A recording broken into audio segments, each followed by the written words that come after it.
Hey guys, tonight we're stepping back into the soot-filled mills and crowded workhouses of Victorian England, where children did not enjoy bedtimes or school but laboured from dawn till dusk in grim factories.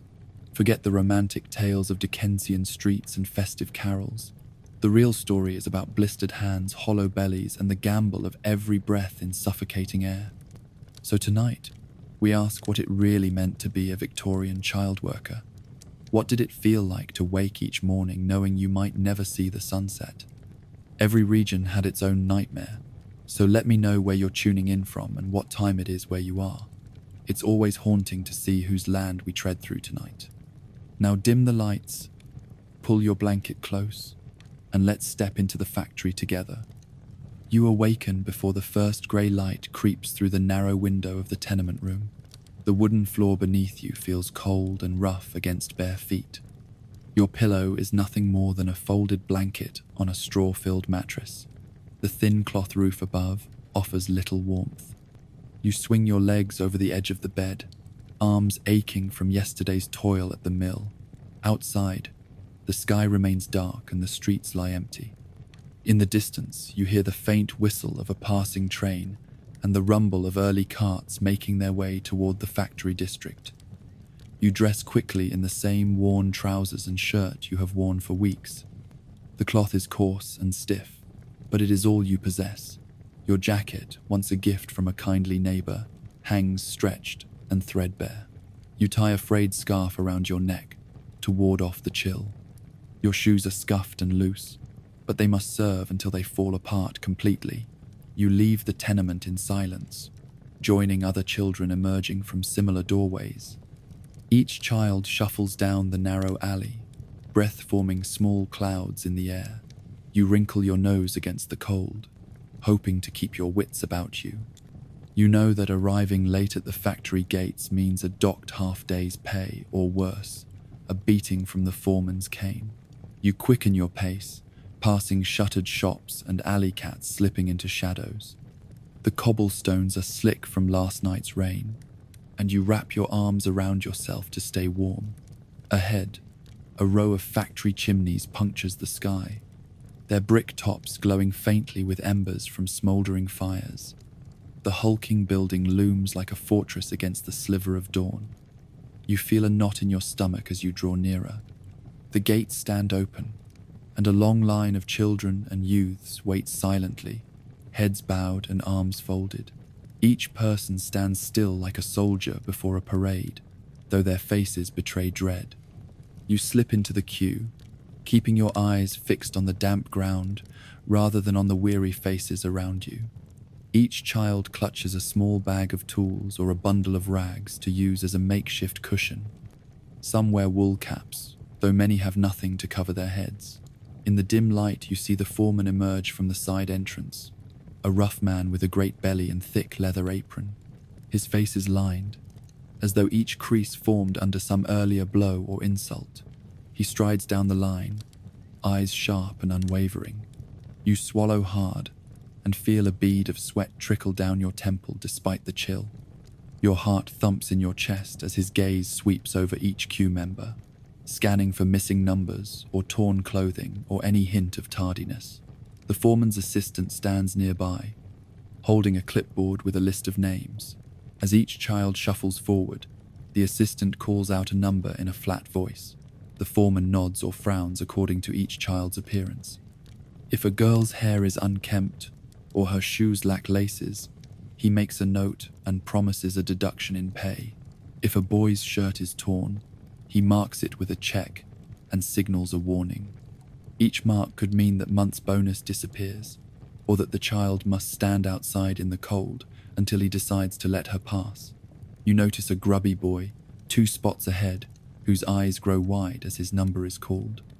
The foreman points to a tear in the boy's sleeve and mumbles something about disgraceful slovenliness. The boy's face flushes as he is made to stand aside until his mother brings a replacement shirt. The line moves slowly. You shift from one foot to the other, wincing as the cold tugs at your ankles.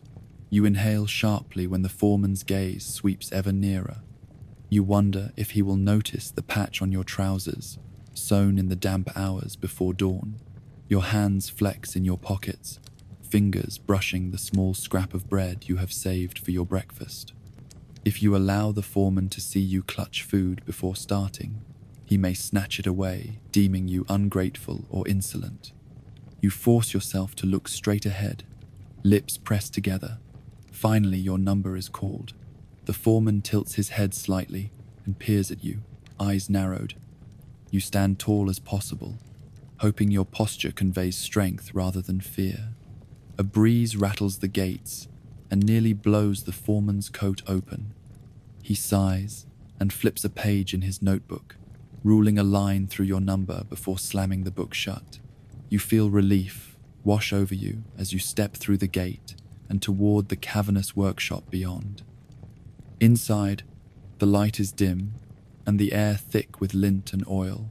Spindles hum like distant bees, and the heat from coal stoves presses against your face like warm breath. Your eyes adjust and you find your assigned loom deep in the back corner. Coiled belts rattle overhead, and the steady clang of metal on wood echoes through the rafters. You swallow hard, aware that a single error in threading could cost a severe whipping. You remove your bundled rags, seating yourself on the narrow bench. Your fingers numb from waiting, and you stretch them out before grasping the worn wooden shuttle. You glance toward the entrance, catching sight of the foreman leaning against a beam, arms crossed. His lips curl in a half smile as he surveys the workshop floor. You recall last week when he caught a boy sneaking a whiff of stale bread behind a pillar. The boy was dragged before everyone and forced to kneel on the rough floor while the foreman rapped his knuckles with a thick ruler. Every child around still whispers about that moment as a warning not to challenge authority. You press your lips together and begin your work. Your thread is coarse and the shuttle feels heavy in your small hands. The machine jolts under your touch, requiring constant attention to keep it running smoothly. You learn to synchronize your breathing with the clatter of wheels, finding a rhythm that helps you endure the long hours ahead. Outside, you hear other workers file in, their footsteps joining a chorus of echoing footsteps on stone. You keep your gaze fixed on your work, knowing that any glance toward the foreman or toward the closed windows where dawn's light might shine could draw his ire. As the day begins, the factory floor fills with steam and whispers. You hear a girl in the next row cry out in pain when her finger is caught between two rollers. A hush spreads across the workshop, like a testament to all who fear the machines that drive mills and ravage flesh. The foreman pushes through the crowd, observing the blood on the girl's hand. He clips a piece of cloth from her apron and wrenches the roller to free her finger, all the while berating her for careless work. You swallow hard, eyes stinging as you continue, wondering if her screams will echo in your ears for the rest of the day. The queue at the factory gates may be a moment of fear and dread, but the work itself holds its own terrors. Each thread you guide through the loom carries a promise. Get it wrong, and you will feel the harsh sting of the foreman's cane. Each minor fault may lead to a significant deduction in the pennies you rely on. Still, you persevere. The hum of the machines is both lullaby and warning.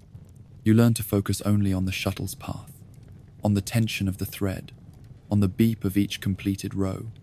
You keep your mind from wandering to thoughts of sleep, of fresh air, and of evenings spent under a warm blanket rather than here, surrounded by shadows and clamor. As light seeps into the windows, you feel the first droplets of sweat forming on your skin. When the foreman makes his rounds, you keep your head down and your fingers moving.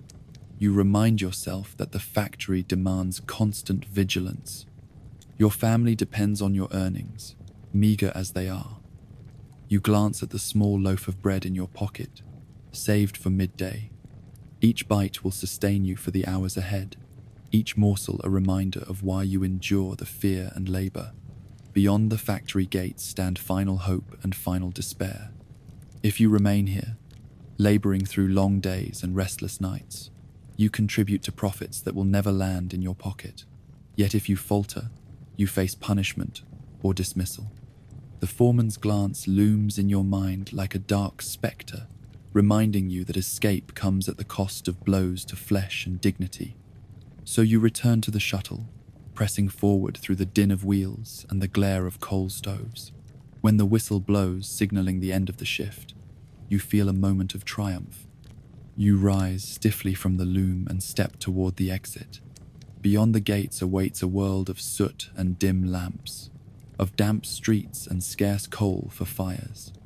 Yet the fear of the foreman recedes, replaced by the ache in your muscles and the promise of returning home.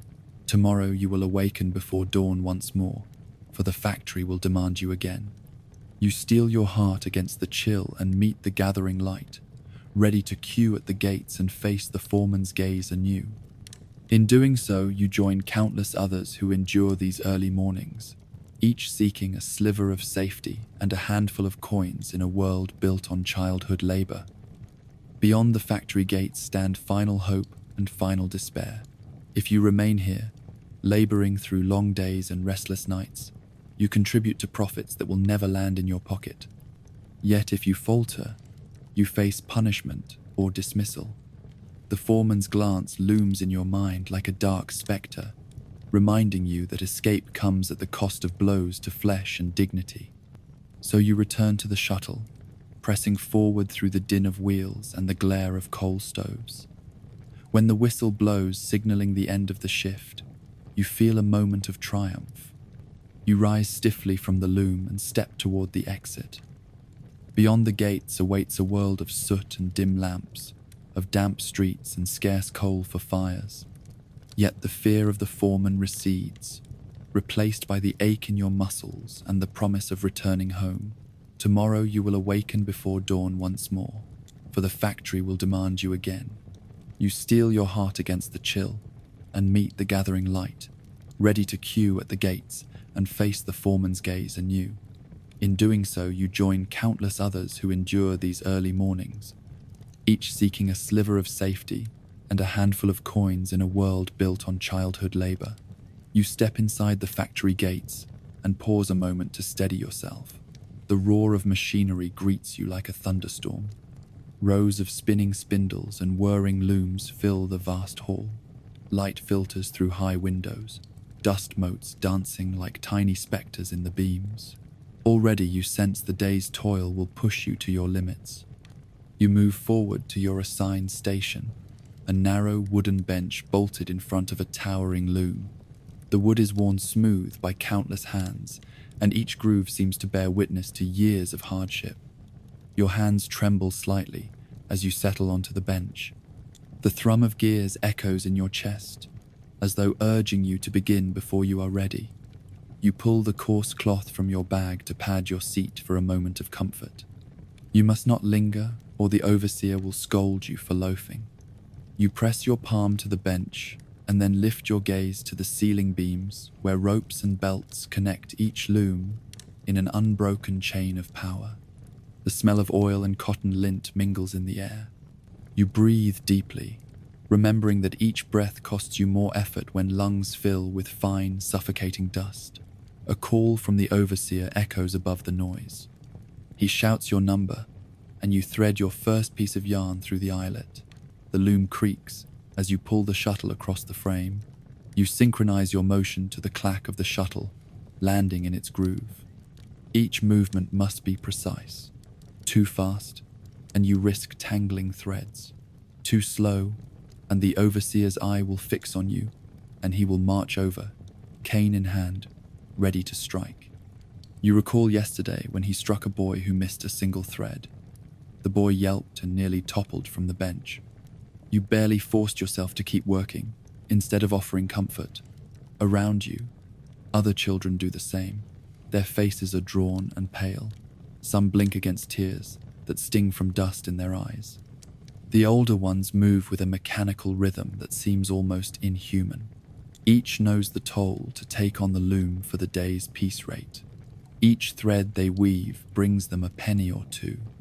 At the end of the week, they hope to earn enough to keep their family fed. You watch the children a row over. A girl of 10 works with determination that defies her small frame.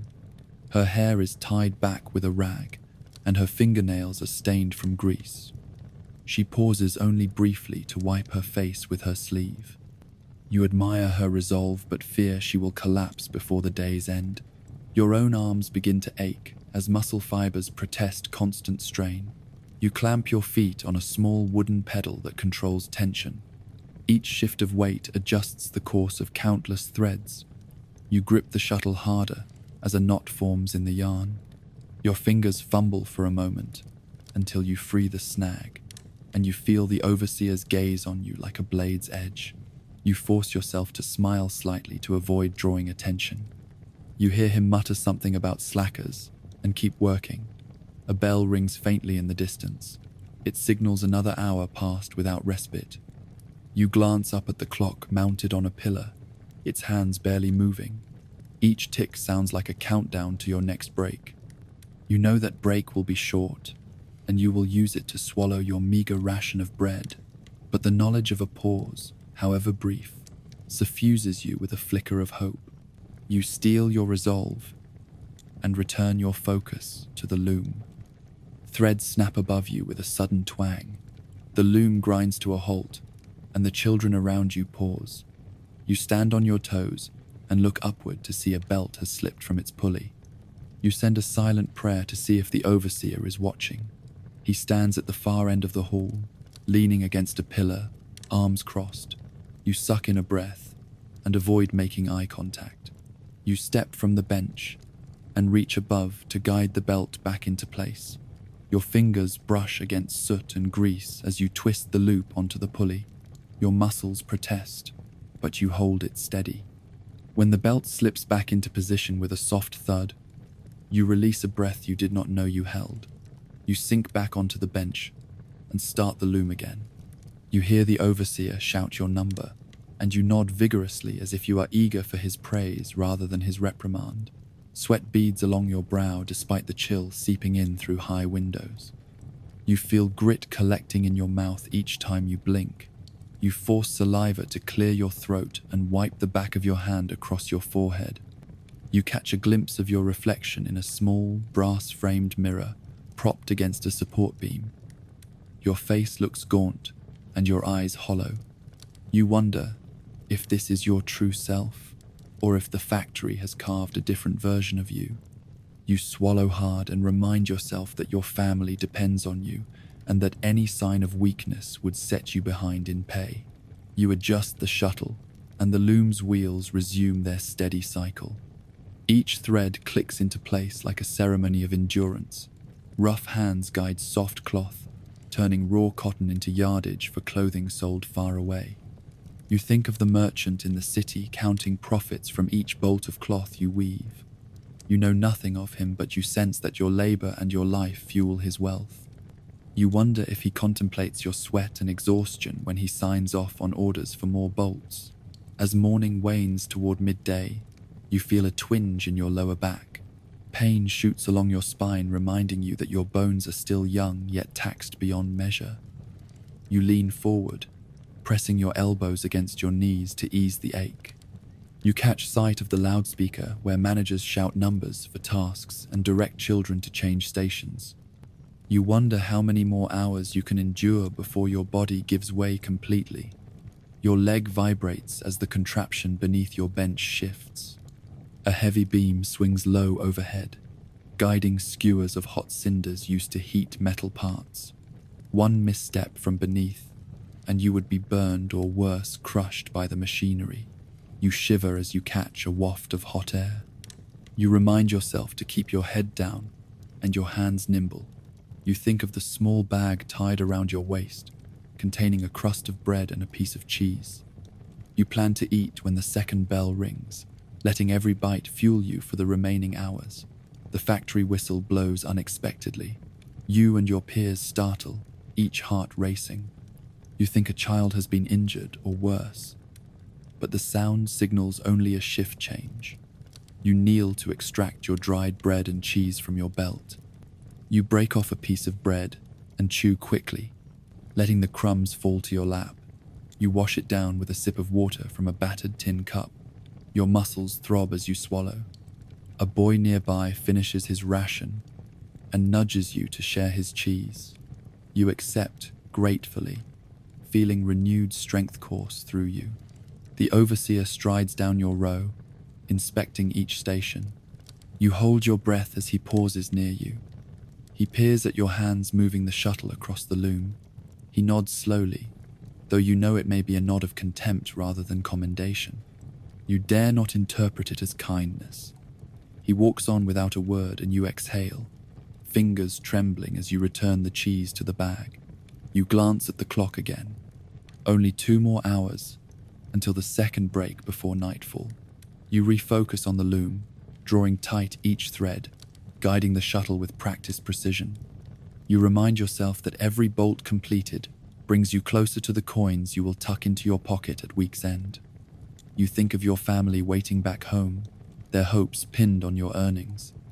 You force your mind away from the ache in your shoulders and keep driving the shuttle forward. The hum of the factory becomes a suffocating rhythm, each cycle of wheels a reminder that rest lies just beyond reach. You fight off sleep in your eyes as the afternoon drags on. You imagine yourself standing free in fields of green, breathing fresh air rather than cotton dust. You remember the taste of sweet berries from summer, feeling that memory bloom in your chest. It keeps you alive as you work through the final hours of the shift.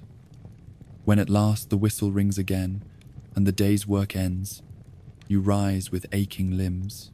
The factory's dim light gives way to dusk outside the gates. You step into the cool evening air, muscles stiff but heart racing with relief. You hear other children sigh as they stretch and move toward home. You carry in your hand the folded blanket and worn clothes you will wash for tonight's sleep. You keep your bag of coins close to your chest, knowing that each penny represents another day survived. You exit the factory gates into a world of cool shadows and distant lamplight, ready to face another night of rest, before dawn calls you once more to the queue and to the relentless demands of the loom. You rise before dawn each morning and hurry to the factory gates, knowing that the moment you step inside, the loom's relentless hum will claim every hour until sunset. By first light, you are already stationed at your loom, the wooden bench worn smooth by generations of children who labored exactly as you do. Your sleeves are rolled up to the elbows, revealing slender arms that tremble with both youth and fatigue. The air around you is thick with cotton lint, clinging to your hair and settling on your lashes. You inhale sharply, tasting dust on your tongue, and remind yourself to breathe through your mouth, to draw less of the fine particles into your lungs. At the base of the loom stands a triangular foot pedal. As soon as the factory whistle shrieks, you press it with one foot and watch the spindle wheel spin into motion. A single thread winds itself around a bobbin. You reach for a shuttle laden with thread and launch it across the width of the loom. The movement is fast and precise. If the shuttle snags or the thread loops improperly, the overseer will lash out with a wooden ruler, rapping knuckles or thighs without hesitation. You keep your gaze locked on the shifting tapestry of white and grey threads, determined that no mistake will slow your work. Your arms ache almost immediately as muscles contract to pull the shuttle back and forth. Every repetition demands a bit more strength. You feel the strain in your shoulders, a dull throbbing that grows more pronounced with each passing hour. Sweat beads on your forehead, mixing with lint to sting your eyes. You dare not wipe it away with your sleeve, for even that brief movement could disrupt the rhythm of wheels and belts. Instead, you adjust your posture, shifting your weight from one hip to the other to ease the pressure on your back and legs. Across the aisle, older workers pull heavy spindles loaded with freshly carded cotton. They stand at their stations, spinning the fiber into yarn with practiced ease. Their faces are lined with soot and exhaustion. Each time they twist the spindle, they deposit a fine cloud of cotton dust into the air. You cough quietly into your fist, wrapping your fingers around your mouth to muffle the sound. You wonder how long it will be before that cough turns into something more serious. For now, a simple clearing of the throat must suffice. A shaft of dim daylight sneaks through a high window, illuminating the motes that swirl above the looms like tiny motes of mist. You watch the dust drift in circles as each belt turns a wheel beneath the floor. The wooden framework groans under the weight of water-powered machinery. Each thump and whir sounds like the heartbeat of this iron beast. You must keep pace with its rhythm or risk a sharp word from the foreman. You keep your shoulders squared and your back straight as you lean over the shuttle to guide it across warp and weft. The overseer prowls between rows of weaving children, his cane tapping on the wooden slats of the floor. He meets your eyes for a fraction of a second, and you know better than to falter. You tighten your grip on the shuttle and focus even more determinedly on the thread as it glides through your fingers.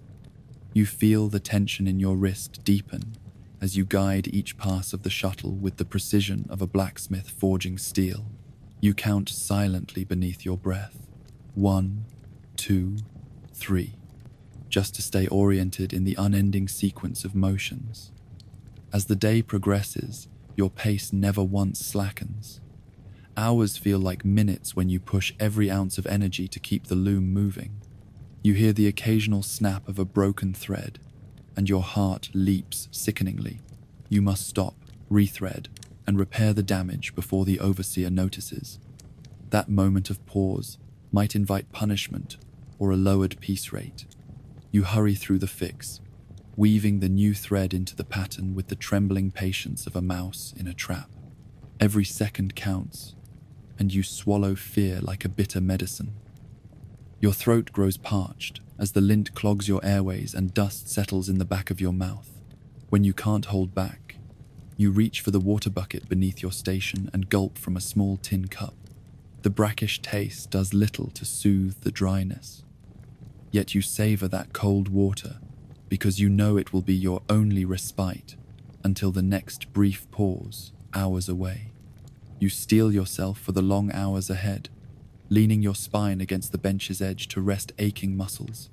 Even that minimal relief threatens to earn the overseer's displeasure, so you do not linger. You notice the child next to you stumble slightly as her fingers slip on the shuttle handle. Her cheeks are flushed red from fever and exhaustion. She gasps, and you glance quickly toward the overseer's path. He strides nearer, cane raised. With a sharp rap on her knuckles, he silences her cry. She presses her hand to the spot as tears gather in her eyes. She returns to her work with renewed haste, shoulders hunched and breath catching. You swallow hard and force your hands still, as her plight reminds you how easily each of you risks punishment.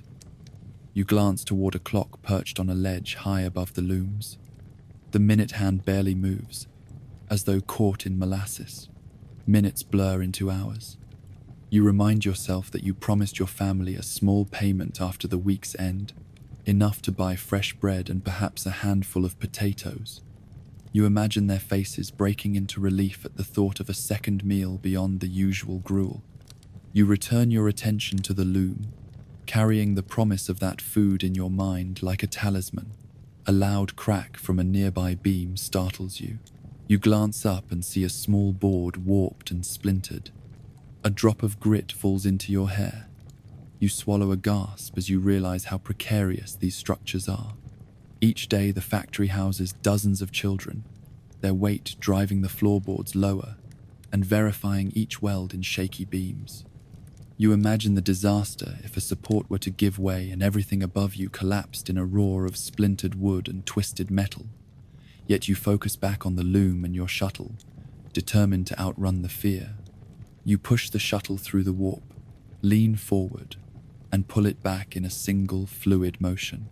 The thread winds over and under with exact precision. Your arms burn like coals. The next pass makes the fire spread to your shoulders. You pause, only to rethread a snapped filament and to smooth the tension on the cloth.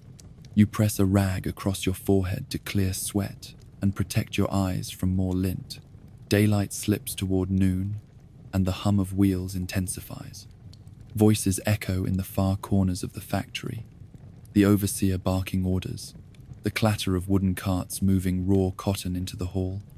and the steady patter of small feet across wooden slats. You know that soon the noon bell will ring, granting a fleeting respite of 20 minutes. Until then, you focus on breathing steadily, on never breaking the rhythm of motion, on never drawing the overseer's ire. As the clock hands inch closer to midday, your arms tremble with a mixture of pride and exhaustion. Each shuttle pass that lies behind you is a testament to your resolve. You remind yourself that only another few hours stand between you and the short break where you might rest against a barrel and break bread. You resist every impulse to halt for a moment longer than necessary. You attend to every thread as though it is the lifeline preventing you from falling into the yawning darkness of despair. When at last the noon bell tolls, you feel an electric jolt of relief. You step off the bench and hold your aching back as you straighten. You stretch your limbs, feeling quivering muscles, protest movement for moments that feel like minutes. You steal one quick glance at the overseer, standing nearby with arms folded, surveying the hall. His lips tighten, but he says nothing as children rise and press toward the corners, gulping water from battered cups and biting into stale bread. You swallow a lump of bread, letting dry crumbs soak up moisture from your throat. Each bite brings back the faintest taste of warmth and whispers of home. For that brief break, you allow your lungs to fill more deeply, as though those extra breaths might refill every organ with tiny sparks of hope. You stretch your arms wide, cracking your fingers, and roll your shoulders in slow circles. You glance at the loom's clutch of wheels and belts, waiting for your return. You know that soon the whistle will call you back, and your hands and lungs will return to the endless dance of threads and grinding cogs. You finish your bread and refill your tin cup at a trough where water collects from a leaking pipe. You feel the chill of the water coursing through you, easing the ache in your limbs just enough for one more day. You place your cup back on a rung beneath your bench and step quietly to your station. Other children settle back with similar weariness. Each face shows a mixture of relief and dread, knowing how quickly the small reprieve will end. The overseer glances down the row once more, ensuring no one lingers. You slip back onto the bench just as the whistle sounds again, and you hear the first click of shuttles setting into motion. You press your foot on the pedal and launch the shuttle into the rhythm of industry. Limbs heavy, lungs burning, you resume the endless hours at the loom, turning wheels and managing threads while every breath you take fills your lungs with the fine, suffocating lint that defines your world. When the whistle's shrill note cuts through the din of machinery, you rise stiffly from the bench, limbs heavy with exhaustion. Your shoes press painfully against swollen feet as you push through the narrow gap between looming looms. You carry the tin cup and a morsel of bread earned during the fleeting break. Each step toward your station feels like wading through water that pulls at every muscle. The benches at your loom are slick with sweat and lint, but you settle back onto yours, bracing your spine against the unforgiving wood. The afternoon shift begins with renewed urgency. The overseer's voice booms above the hum as he calls out ration schedules and indicates quotas expected before dusk. You bite into stale bread, barely tasting it, then set the crumbs aside and lift your hands to the shuttle.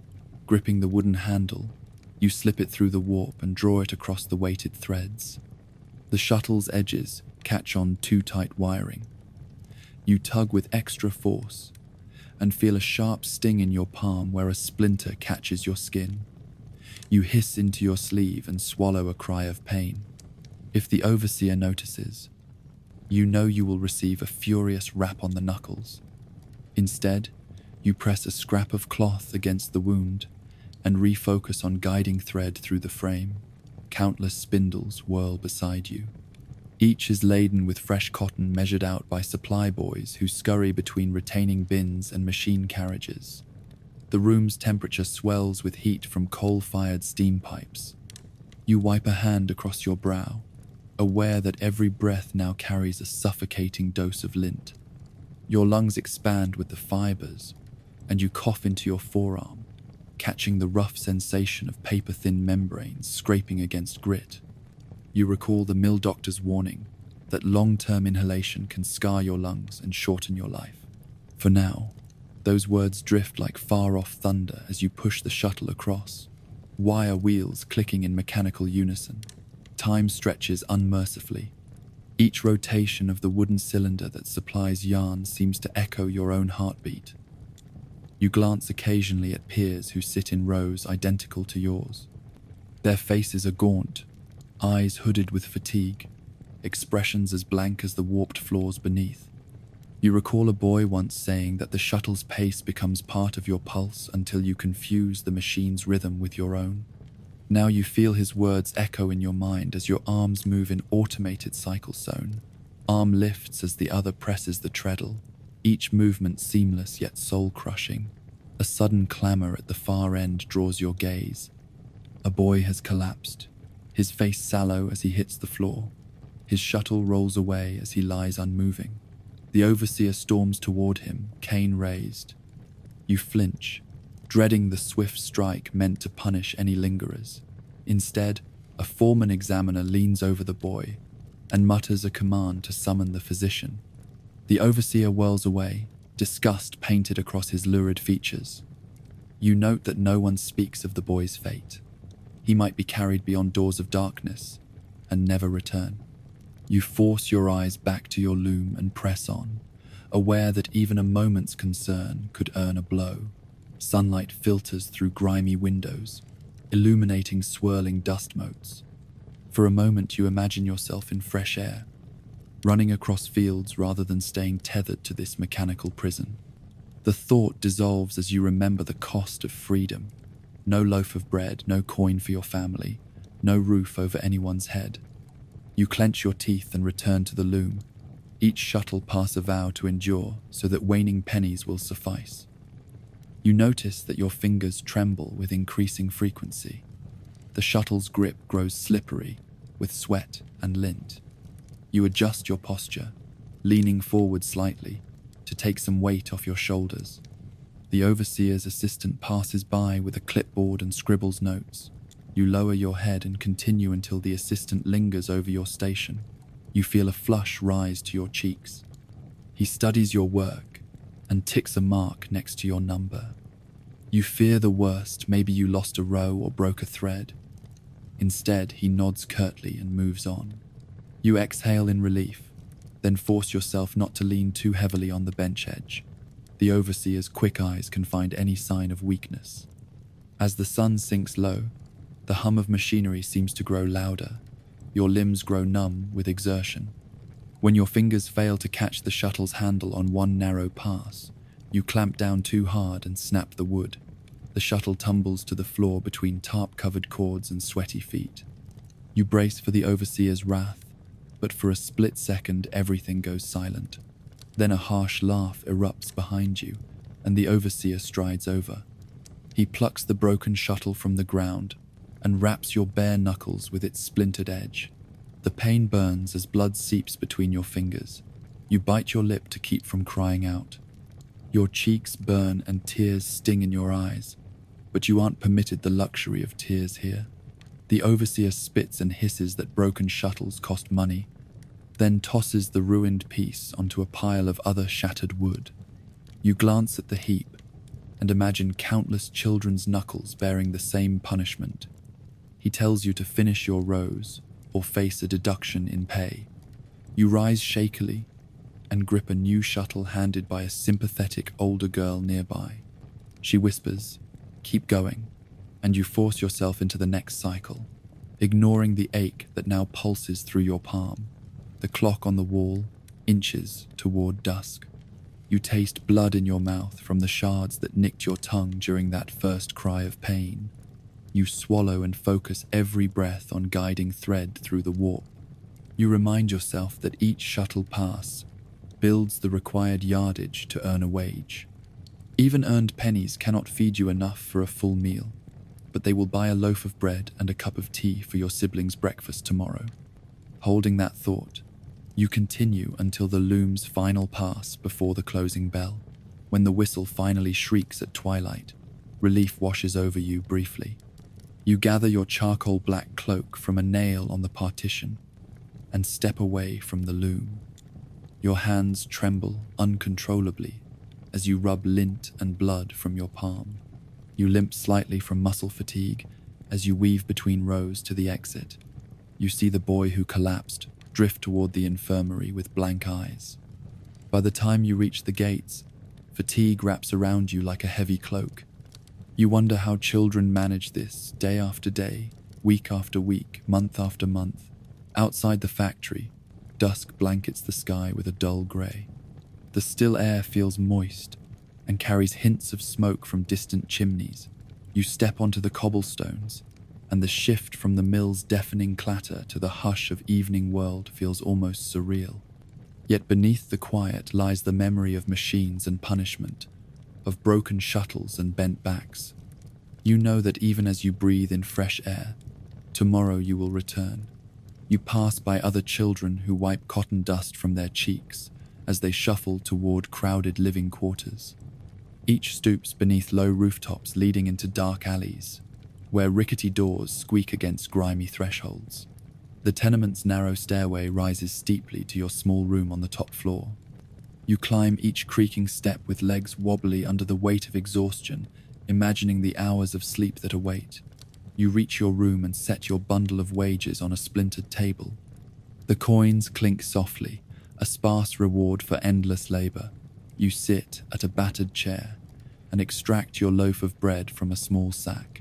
You break off a piece and chew slowly, tasting a crumb of relief amid hunger. You stretch tight muscles and lift your arms overhead, eliciting a crack from your weary spine. You imagine tomorrow's dawn already drawing near, calling you back to the loom's cycle of endless hours. Yet for now, you allow fatigue to wash over you as you wash hands that held shuttles all day. You scrub vigorously, trying to remove the accumulated grime, though you know it will cling once more in the morning. Finally, you lay down on your thin blanket, letting the damp fabric press against your aching bones. You close your eyes as the moon's pale glow filters through the window. The distant rumble of machinery still echoes in your mind, and you pray for sleep to offer even a moment's respite before dawn's cruel whistle calls you back to the loom. Yet beneath fatigue lies a fierce determination to endure. Your family depends on you, and you refuse to let their hunger outlast your resolve. As you drift into slumber, thoughts of the day's endless hours at the loom linger, weaving a tapestry of hardship and unyielding spirit that shapes your world.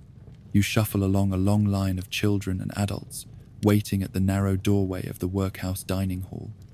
The air is heavy with damp wood smoke and the faint, sour tang of boiled oats. At dawn, you rose from your thin mattress on the floor of the dormitory, just as the sky's paler shade of grey slipped into view through rattling windows. You had walked past rows of cots to the basin where water dripped from a cracked tap. Your stomach ached from hours of fasting. All night you had dreamed of bread and cheese or a warm bowl of soup. Now you stand among others who share that same hunger. Inside the hall, wooden benches and rough tables stretch far back beneath bare rafters. Oil lamps hang from the low ceiling, casting a flickering glow across rows of figures huddled in coarse dresses and threadbare jackets.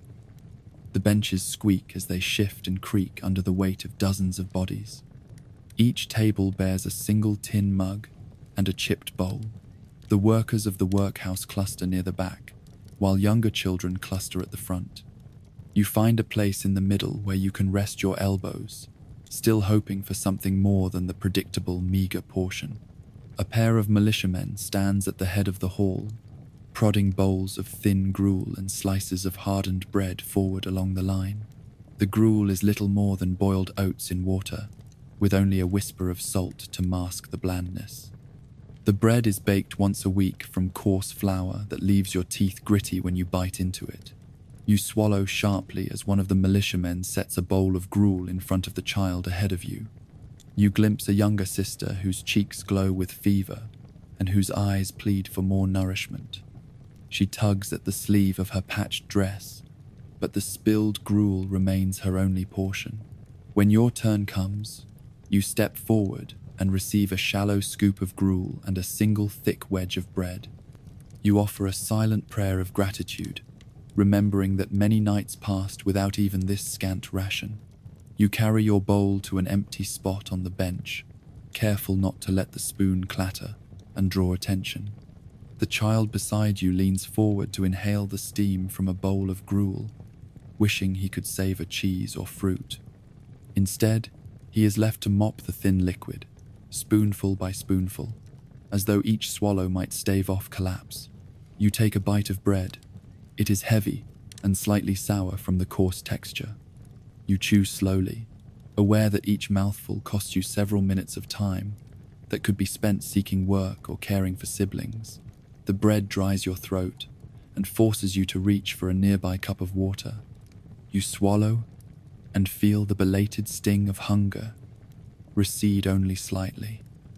The gruel you lift to your lips is lukewarm. It lacks any flavor, but provides substance, a whisper of fullness in your hollow stomach.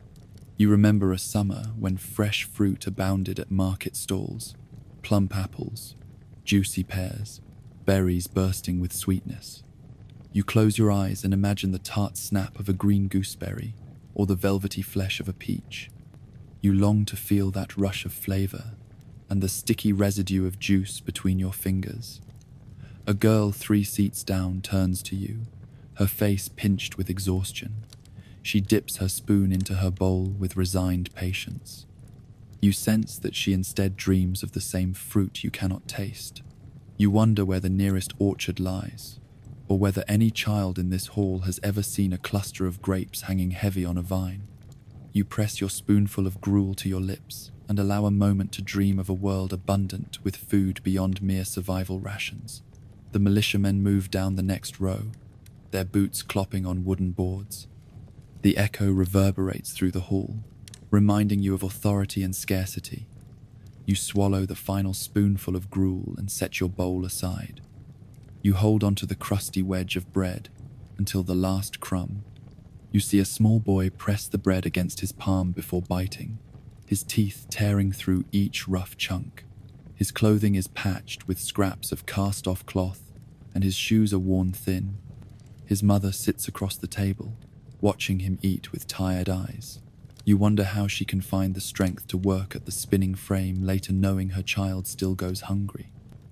A sudden clatter at the far doorway signals the arrival of fresh soup.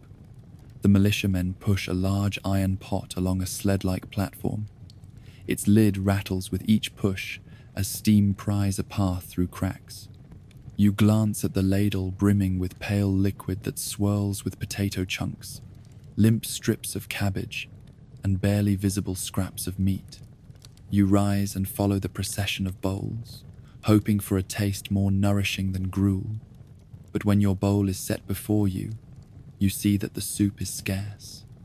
A single thin slice of potato floats in the oily broth. The cabbage is limp and a single strand of beef is barely twice the size of a straw. You bow your head and accept the portion without complaint. The child next to you, no older than 5, tries to smooth the soup with her spoon, only to have every bit slurp back into the pot. You carry your bowl to the bench, craning your neck so the overseer's eye does not catch you picking out every fleck of meat. You lift a spoonful and push it past your lips. The broth is salty enough to ease hunger, but still thin as water. You scoop the potato and chew it, measuring each bite as though savoring a treasure. You can feel small muscles twisting in your jaw as you tear the potato into soft bits. A few children at the end of the bench smile as they share a single spoon between them. You wonder if any of those tiny siblings has ever known a day without cold soup or stale bread. While you eat, murmurs spread of men working outside to cart a fresh delivery of coal into the basement stores. You recall that each day fires in the ovens need replenishing if tomorrow's meals are to be prepared. If coal runs low, the cook cannot boil the grains for gruel, nor can she bake enough loaves of bread to last through the next dawn. You push the copper bowl aside and hold your spoon aloft, using the last of the broth to ease the dryness in your mouth. You glance at the ripped tutu of bread. Crumbs tumbled from the edge as you pulled at the crust. Now you press the final morsel to your tongue and swallow. You remind yourself that no one here gets more than meager sustenance.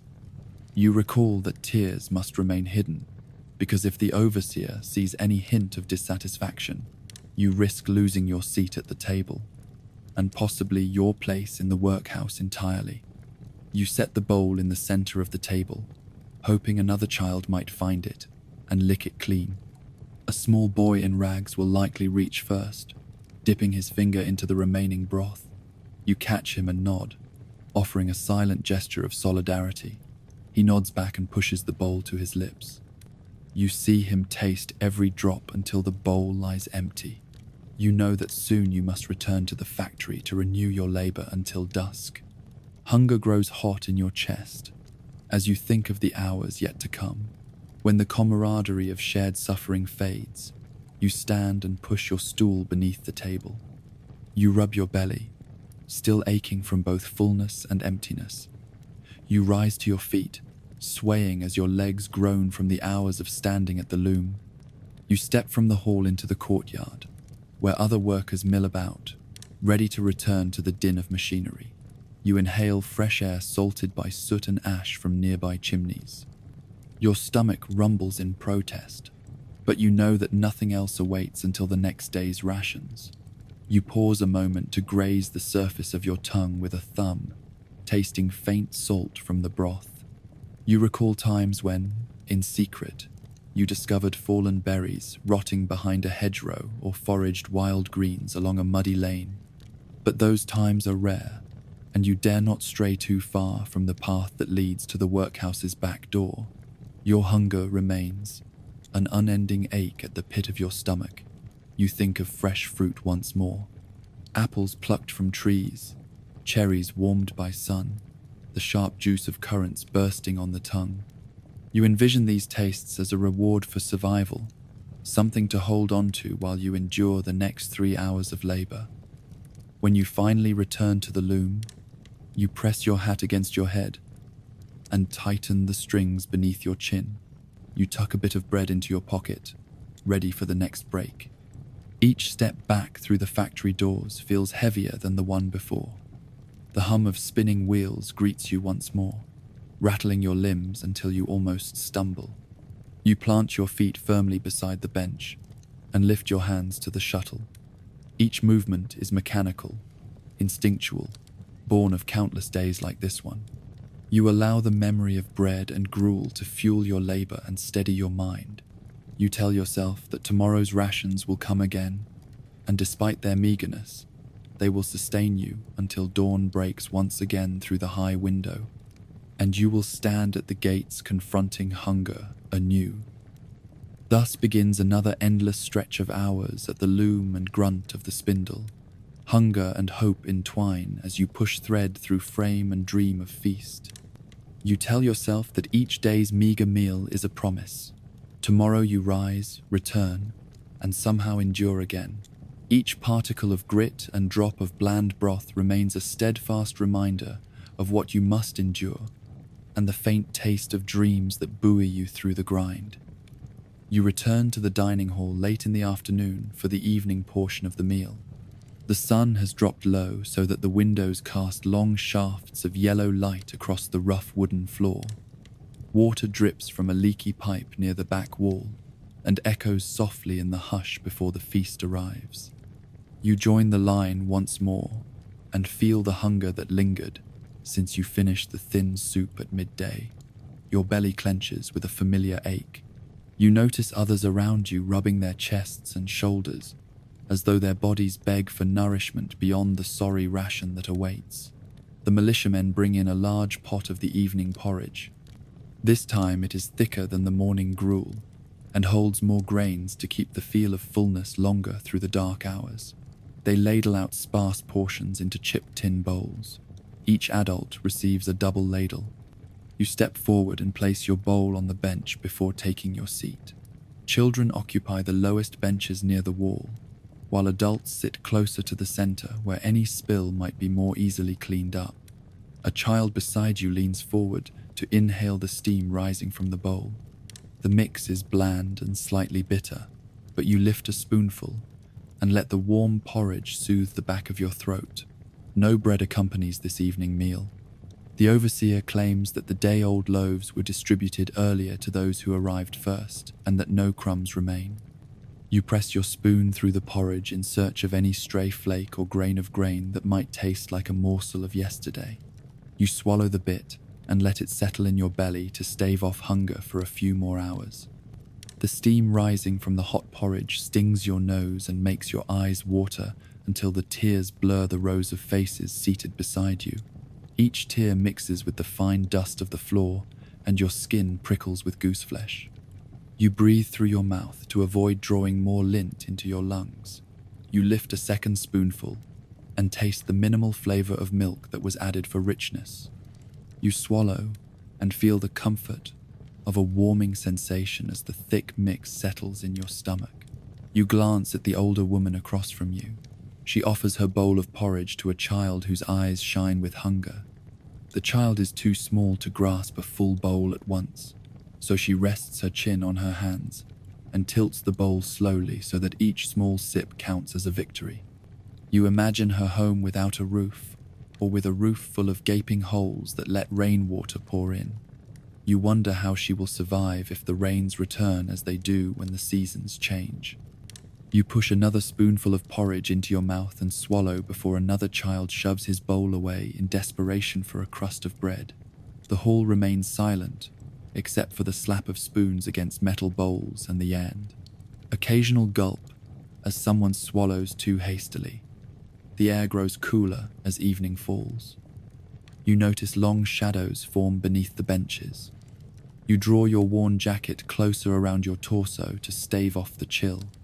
You finish your portion of porridge and set the bowl on the bench. You scrape the interior with your spoon until only a few grains of oats cling to the side. You look around the room as if daring someone to criticize you for being too greedy. No one says a word. They too know that any food left behind is waste that might have served someone else. You drop the spoon into the bowl and slide it along the bench, where another child reaches out with trembling fingers to catch it. You glance at the pot to see if more is available. An overseer casts a wary eye in your direction. You straighten in your seat so that you appear neither greedy nor too meek.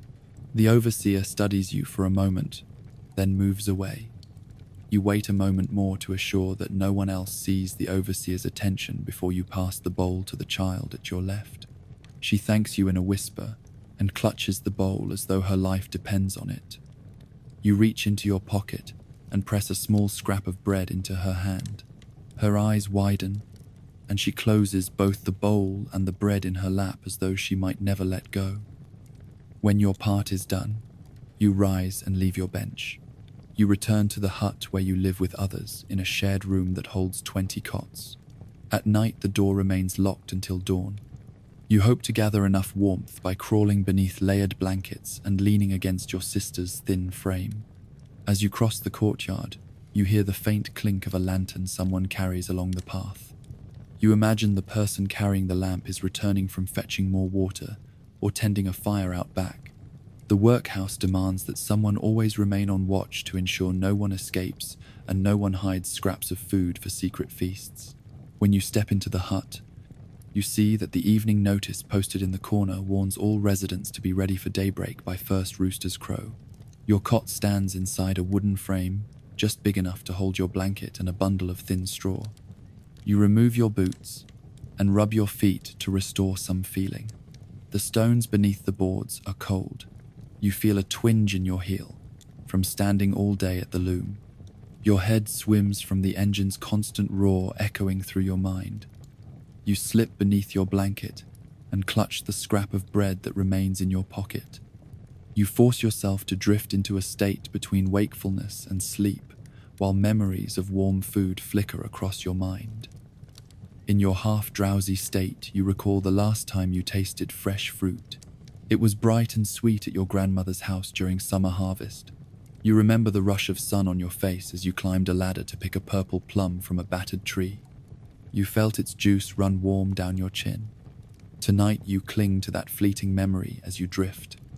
You dream of an orchard where the soil is dark and soft, and where sweet fruit hangs low on branches that sway in gentle wind. You wake to a faint rapping at the door. You realize it is time to rise again. You rub your eyes and push yourself to sit up.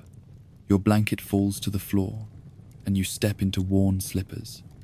You dress in the same clothes from yesterday, cloth threadbare but serviceable. You tuck the remainder of your bread into your pocket and peek through a small window to see the first light of dawn. You remind yourself that you have just hours before the next meal. You must make your coins count to ensure you receive at least a slice of bread at midday. You leave the hut and walk across icy flagstones to the dining hall. In the dim light, a handful of children and laborers stand at the gates waiting for the morning copy of the meal schedule. You hope that the porridge will hold for a few more hours until you stand again in line. You think of fresh fruit and wonder if you will ever taste it again. You remind yourself that no matter how little the workhouse provides, you must endure. You step forward to claim your place in line and steel yourself for another day of meager rations and unending hunger. You stand at the edge of a yawning pit mouth before dawn, lantern in hand, jacket drenched with damp dew. The sky is a muted grey that promises another day of soot and hardship. Ahead of you, a narrow tunnel descends into the earth, its walls slick with moisture and black residue. Behind you, other children gather, shoulders bowed under their linen shirts and heavy trousers. You feel the weight of the lamp stinging your palm. Know that every breath of cold morning air will soon give way to the furnace heat and choking dust of the coal seam. A foreman stands before the dark throat of the mine, his lantern casting flickering shadows on the rough walls. He carries a length of rope that dips into the shaft like a serpent. When he signals, a rickety cart clanks and groans as it rises from the black depths below. You watch the empty car reach the surface, windows revealing nothing more than a hollow cavern of coal that seems to tremble with the sound of unseen pickaxes.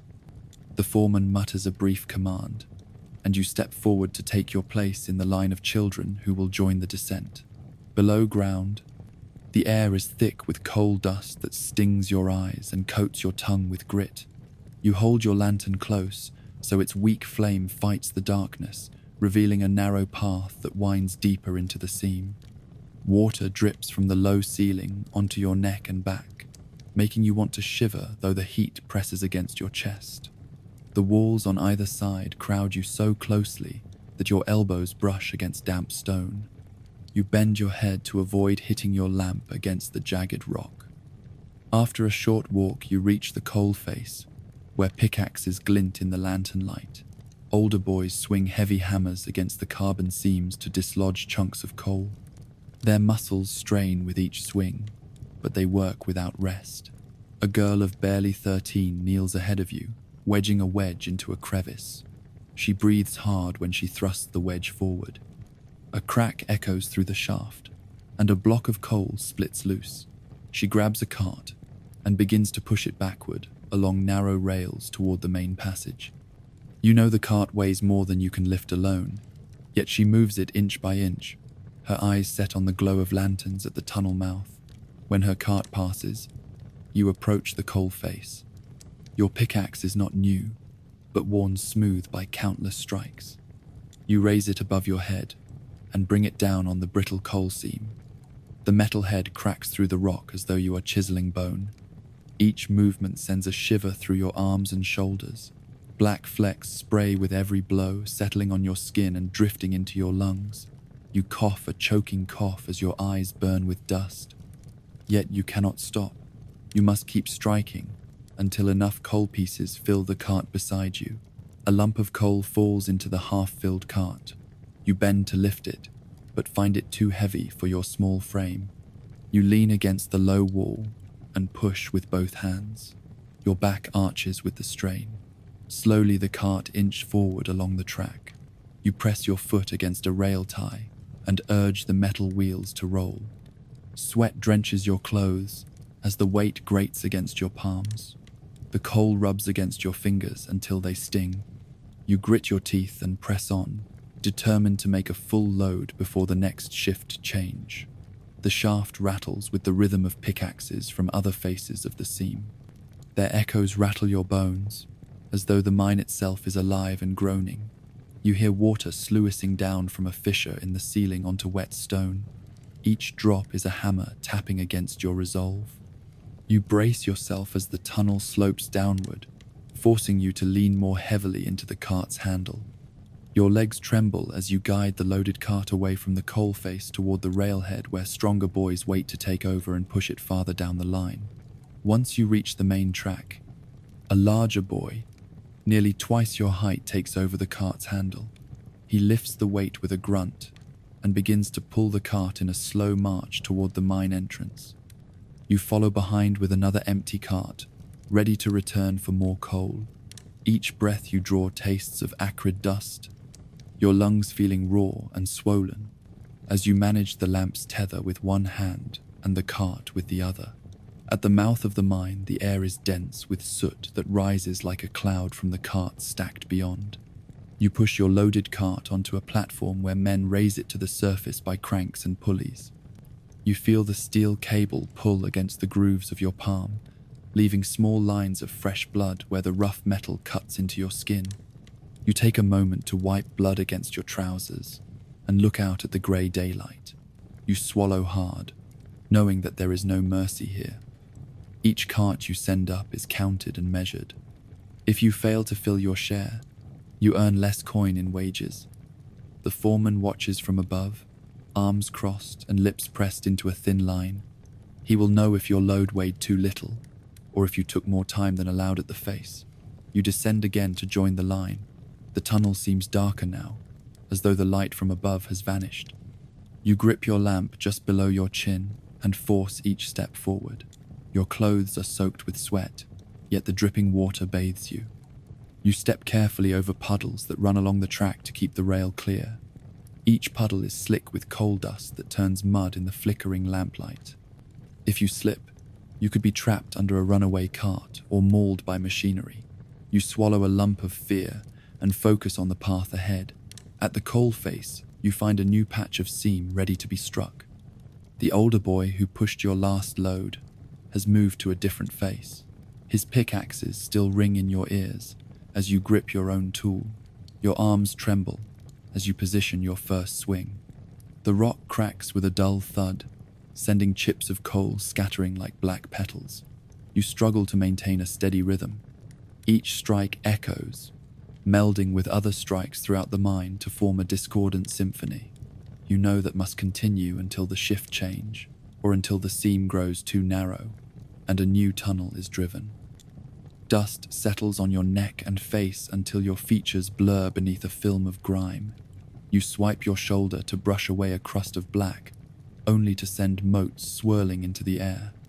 You cough again, more violently, and a gush of salt water runs from your nose. You lower your pickaxe for a moment and gauge yourself. Your body aches from the strain in every joint and muscle. You can taste metal and fear on your tongue, yet your hands grip the pickaxe again. Each swing a promise to your mother to bring pennies home, so that little sisters might eat more than stale bread and thin porridge. A warning bell reverberates through the mine. Its clangs signal the end of the shift. You release the pickaxe handle and sink to your knees for a moment of relief. Your back screams with relief when you straighten once more. You heft the heavy cart you have loaded with a final push, but find it too heavy to move alone. The same boy from earlier emerges like a shadow and grabs the handle with you. The two of you work together, pushing the cart along slick rails beneath the low ceiling where every in-breath feels like breathing soot. Your boots scrape against metal as you guide the wheels toward the main narrow corridor where the larger boys stand waiting. Each step you take is scored by the sudden flare of lamps mounted on rough posts. The path twists and narrows until you must follow the boy's back just to navigate the bend. You watch his shoulders lift and fall as he steadies each heavy load. You push from behind, leaning with every ounce of strength left. The tunnel grows colder as you approach the air shaft, where the wind from above gusts against you, carrying the taste of freedom for a moment. The cart slips onto a ramp that lifts to the surface. You cling to its edges as it rumbles upward, the steel wheels grinding against rails grooved with years of toil. Light finally breaks through as the cart reaches the shaft mouth. Men wrap the cart's sides with iron rods to make sure the wheels are set and no coal spills. You step free, lungs heaving as you draw in the fresh air. Even this air tastes of coal, but it also offers the smallest relief from darkness and dust. The cart pauses at the edge of the mine entrance. You release a final gasp and let the larger men haul the load onto a waiting horse cart for delivery to a kiln or a furnace. You step out into the open, blinking as your eyes adjust from gloom to daylight. The cold air chills your sweat-coated skin. You walk a few steps and rest against a stone wall. Your heart thunders as you feel your body slow from the strain of hauling coal through tunnels that seem endless. You wipe sweat and grime from your brow with the back of a sooty hand. Pain blossoms in your lower back and spreads to your legs. Each of your breaths carries the memory of dust and fear. In the afternoon sun, you see small shafts of light dancing on the steel tracks that snake into darkness. You know that by tomorrow you will return into those tunnels. You will wrestle with pickaxe and cart again, each swing a battle of will against bone-deep fatigue. Yet for now, you close your eyes and savor the brightness. You remind yourself that this work supports your family. Each coin you earn helps to buy a crust of bread, a ragged blanket for your mother, a scrap of coal to heat the room when winter comes. You fill your lungs with fresh air and take a small sip of water from a tin cup. It tastes like relief and hope. Yet as you bend to pick up another empty cart, you feel the ache in your arms and remind yourself that you must descend once more into the coal dust. You pull your shirt sleeves higher and tie the ribbons on your lamp tight. You step forward into the pit once more, determined to face the black tunnels that claim your breath and bend your back because there is no other way. The mine's mouth seems to swallow you whole as you merge once more with the shadows. Thus begins another shift in the coal mine, where every inhalation brings dust that settles in the lungs, and where each step along the rail demands resolve as much as strength. You push the empty cart toward the coal face, heart heavy yet resolute, and step back into the darkness where back-breaking labor awaits. You know that only by endurance will you exit at dusk with coins that might fill an empty belly and warm a cold room through another long night. You pick up the empty coal cart and push it slowly through the tunnel toward the face, where fresh coal waits. The beam of your lantern trembles in your hand as you navigate over rough wooden sleepers that form the track. Your feet ache from the previous shift, yet you press on, knowing that each trip brings coal that feeds fires at distant factories and heats homes far above. The deeper you move, the warmer the air grows. It clings to your skin and makes your shirt stick to your back. Sweat seeps from your brow and drips into your eyes as you round a bend and glimpse the flicker of the miners' lamps ahead. Ahead of you, boys and a few older men work at the seam. They hammer stakes between slabs of coal to pry loose chunks that tumble into half-broken carts. The sound of metal on stone rings out like a bell tolling for the day's end. You step up to the seam and grasp your pick, feeling its cold wood bite into your palm. Each swing sends a shower of coal dust down your arms. You lean into the motion as though bending to the will of the mine itself. With each strike, the coal fractures and falls away in lumpy fragments. You gather a few pieces at a time and heave them into your cart. The walls around you pulse with the exhalations of 20 or more miners. Each breath draws in coal dust that grinds across your lungs. You cough into your sleeve and wipe your mouth, taste the black grit. Your throat feels raw and dry, yet you cannot stop until your cart is full. You place each chunk carefully so that the weight spreads evenly. You glance at your watch when the laboring men pause to switch places. It shows you have minutes left before the bell signals the end of the shift. You redouble your efforts, scooping coal faster and scooting the cart toward the rail as each heavy piece slides in. A shout echoes down the passage and an older miner hobbles toward you. He holds a ragged cloth to his side where blood seeps from a gash. You step aside to let him pass, knowing that an injury can become life-threatening in these depths. No medicine flows through this tunnel except what fellow workers carry with them. You watch him press further into the darkness, where another group waits to take over the seam. You swallow the lump in your throat and resume filling your cart. Suddenly you feel a tremor underfoot. Small stones rattle from the roof above. Miners freeze in place and listen as gravel trickles to the floor. You hold your breath, heart pounding in your chest. No one speaks until the last grain of stone settles. Then a miner chants a single word that sounds like relief. The roof has held. You brush coal from your face and glance at the cracked walls above. Each tunnel feels more precarious than the last, as if the earth itself threatens to swallow you whole. When your cart is full, you strain to push it backward along the narrow track. The cart feels as heavy as a locomotive, resisting your every effort. The rickety rails rattle under the load. You lean your shoulder against the iron bar and press until the wheels finally roll. Each inch forward feels like a mile. A larger miner meets you halfway, and together you ease the cart toward the main corridor. You navigate another curve, then release it so that it speeds down the incline toward the central shaft. You watch as it rattles past, knowing that soon it will reach the surface, and its coal will feed hungry fires above. You turn to return to the seam for another load. Your lanterns sway as you take the steps back to the face. Your lungs burn with each breath. Your arms feel heavy as if weighed down by the coal you have moved. Yet you know you must return and fill another cart. Each full cart means a small wage that goes toward meager meals and the rent for your family's tiny room in the miners' village. You press on, stepping over puddles of water that have streamed down from hidden springs above. At the seam, you find a fresh area where miners have pried out a section of coal. A thick seam runs into the wall, slick with moisture. You bring your pick down on a slab and feel it crack beneath your strike. A chunk falls free as you shove it aside. You gather several lumps at once and drop them into the waiting cart. You lean forward so your back arches under the effort.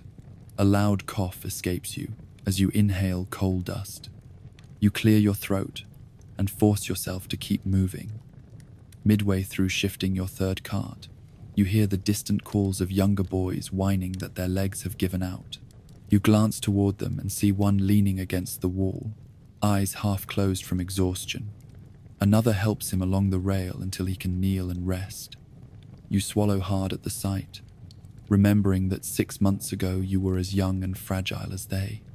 Each long shift carved muscle and resolve into you until you felt strong enough to haul coal as if you were adult.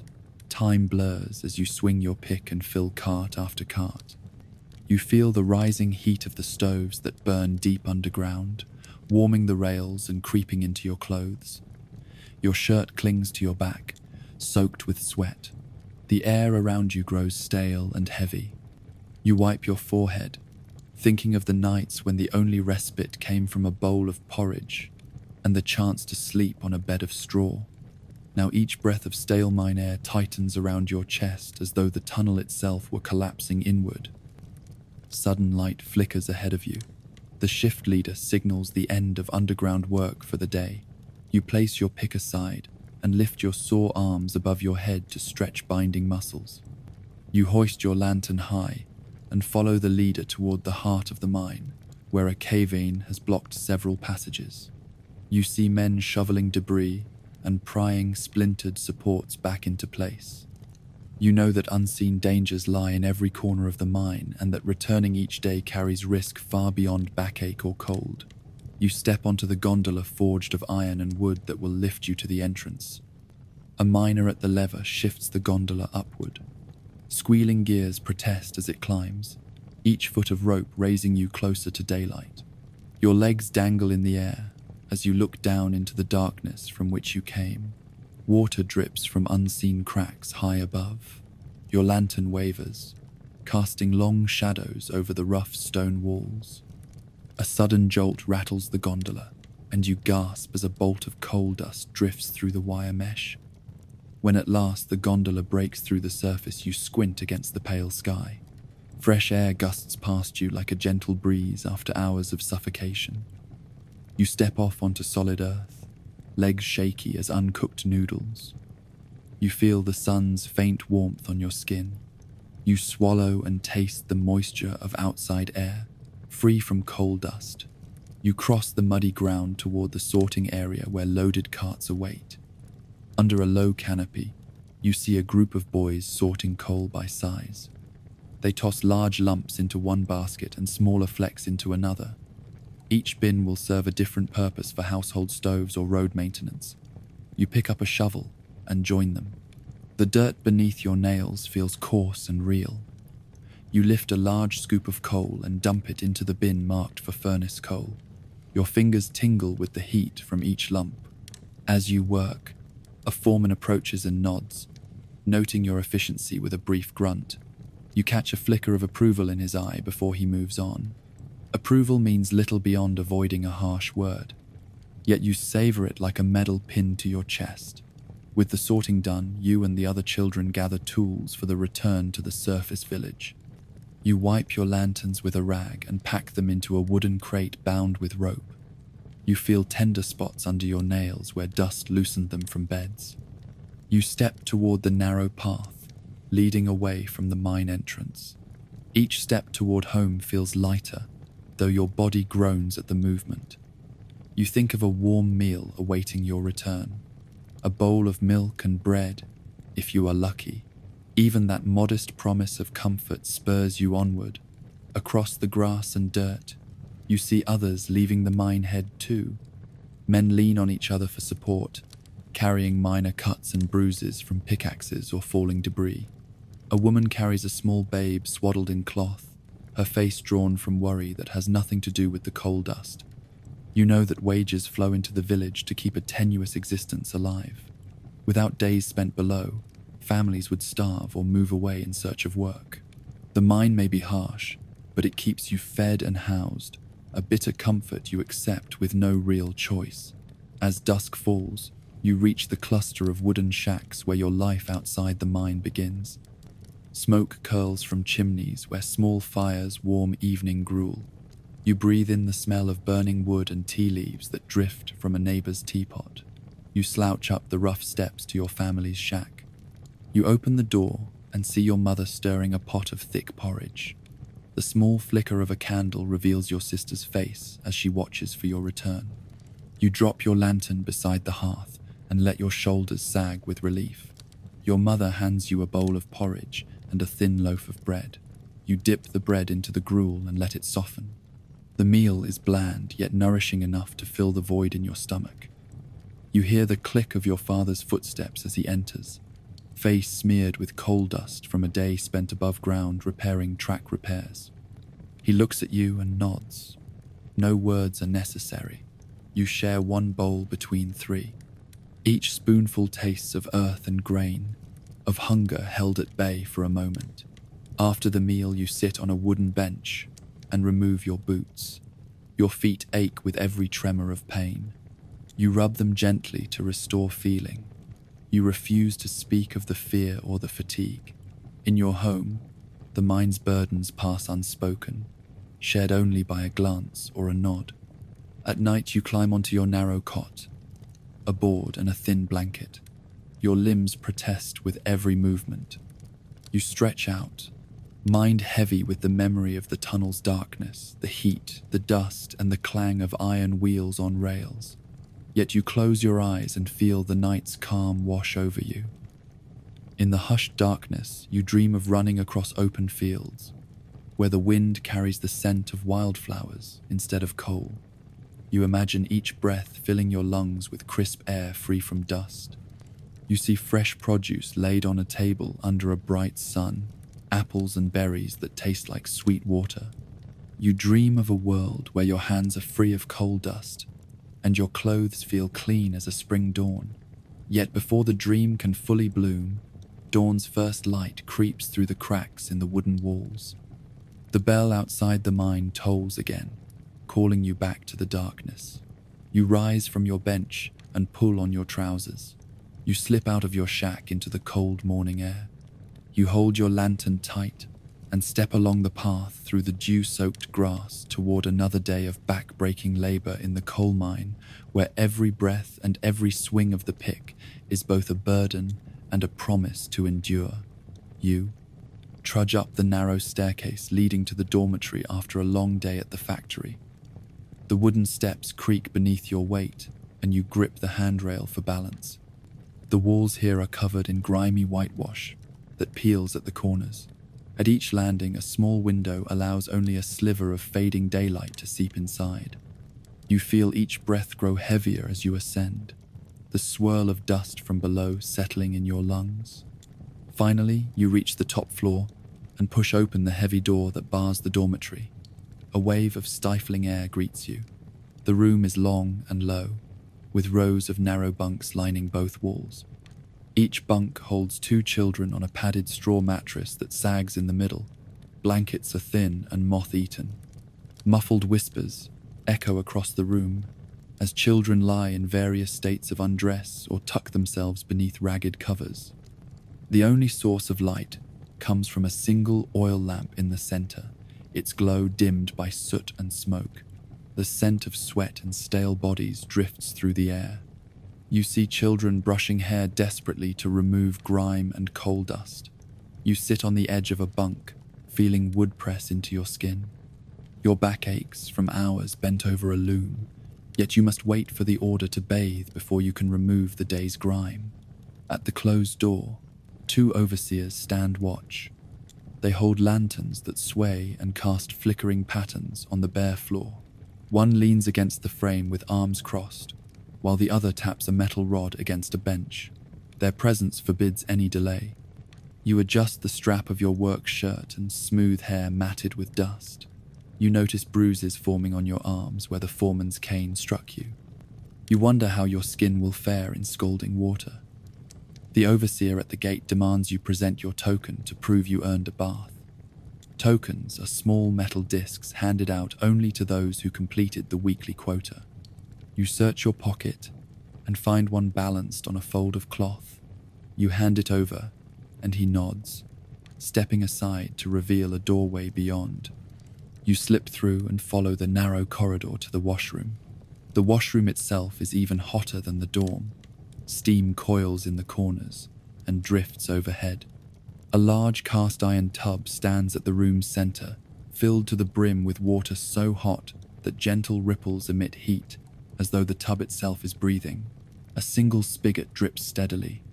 A queue of children hovers at the door, juggling buckets to catch splashes if water overflows. The floor is slick with soapy water and coal dust, making every step an exercise in caution.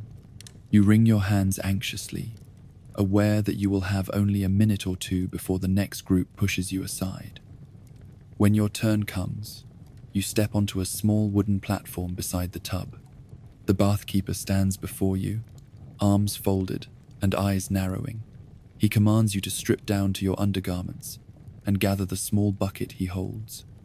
You remove your soiled shirt and trousers, folding them neatly on a nearby bench. Your skin still feels gritty from the day's work. You glance at your reflection in a small mirror above a basin. Your face is pale and sweaty, your hair tangled. You steel yourself and step toward the tub. The heat rolls off the water in waves. You dip your bucket beneath the surface, then lift it in one motion, as though handling scalding iron. You keep your face as far from the steam as possible. With a trembling hand, you pour water over your shoulders. The change from the thick coal dust and sweat to this scorching water feels like molten rock searing your skin. You gasp and clutch the rim of the tub for support. You spill more water across your back and down your legs. Each drop stings.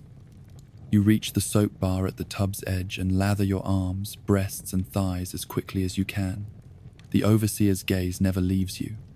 You scrub with all your strength, yet hurry before the next child shoves you aside. A sudden shout warns that time is up. You hold your breath and lather your hair until the soap runs into your eyes. You rinse the lather away by dipping the bucket again, each motion painstaking as you try to avoid more scald. Finally, the bathkeeper signals you to move. You step away gingerly, legs wobbling as you place one foot on the cold wooden board.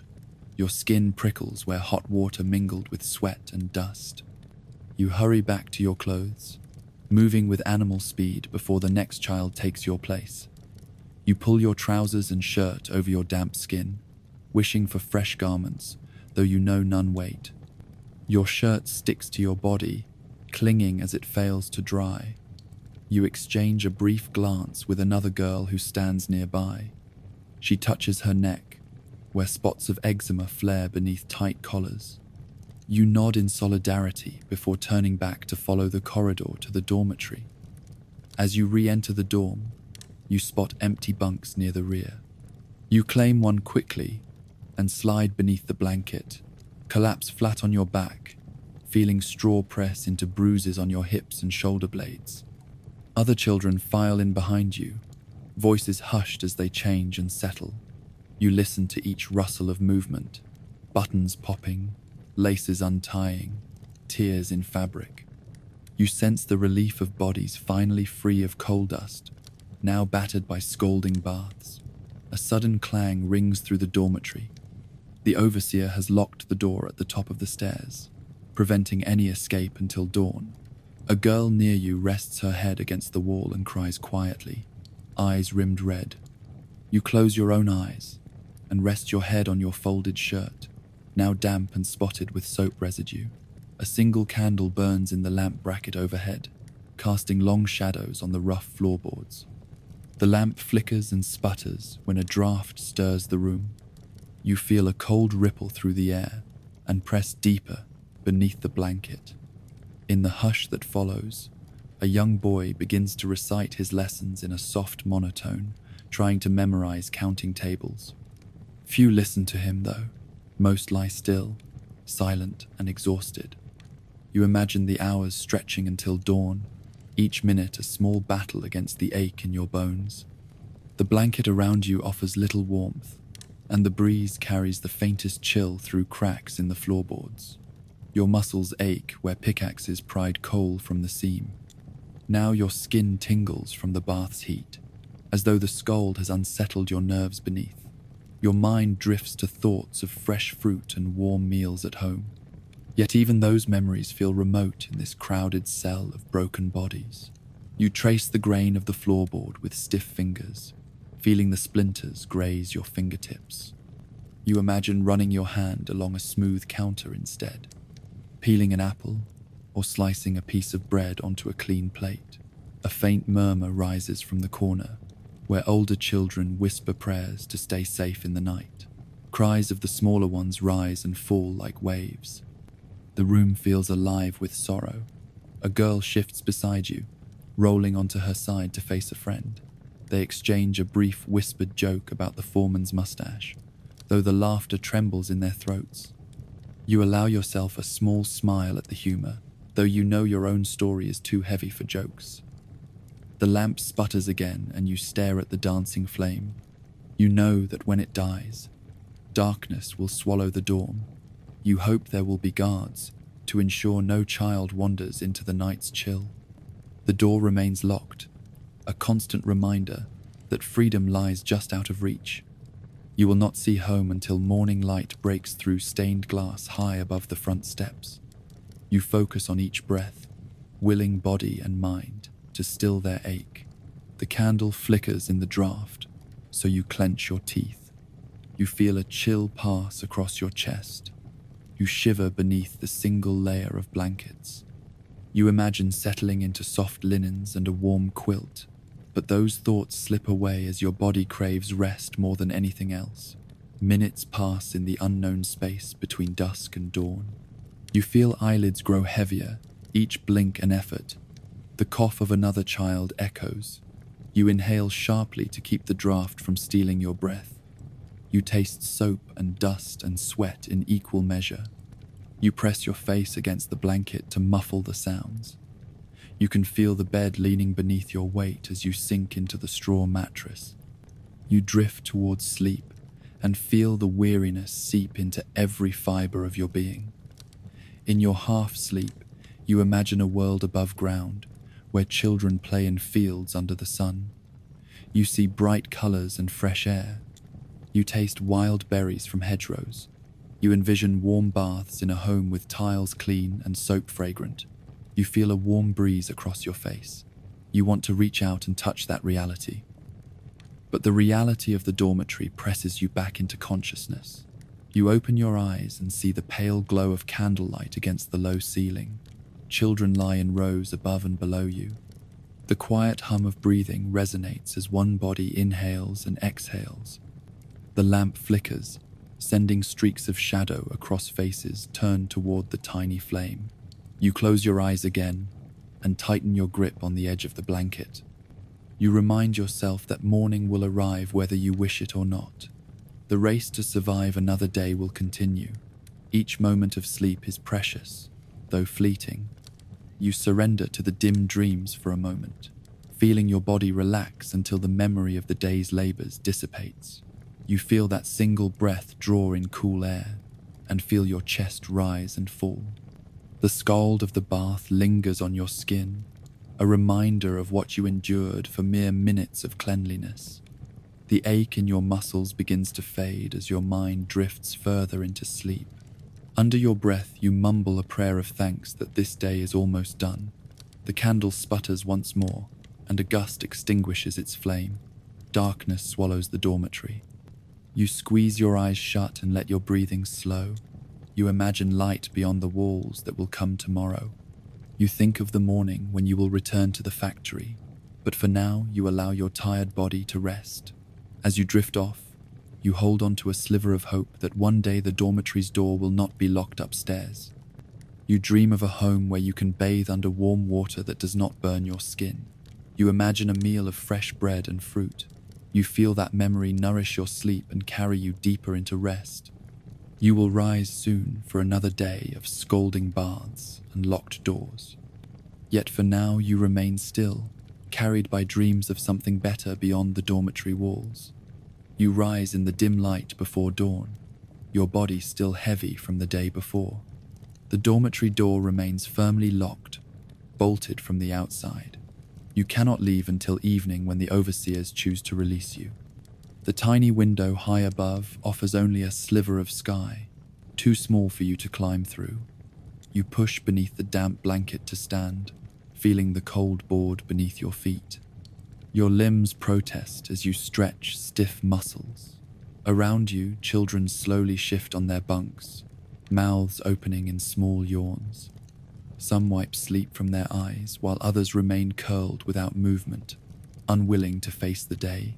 You slip from the bunk and tiptoe to the wash trough at the far wall. Water drips from a pipe overhead, forming a shallow pool on the flagstone floor.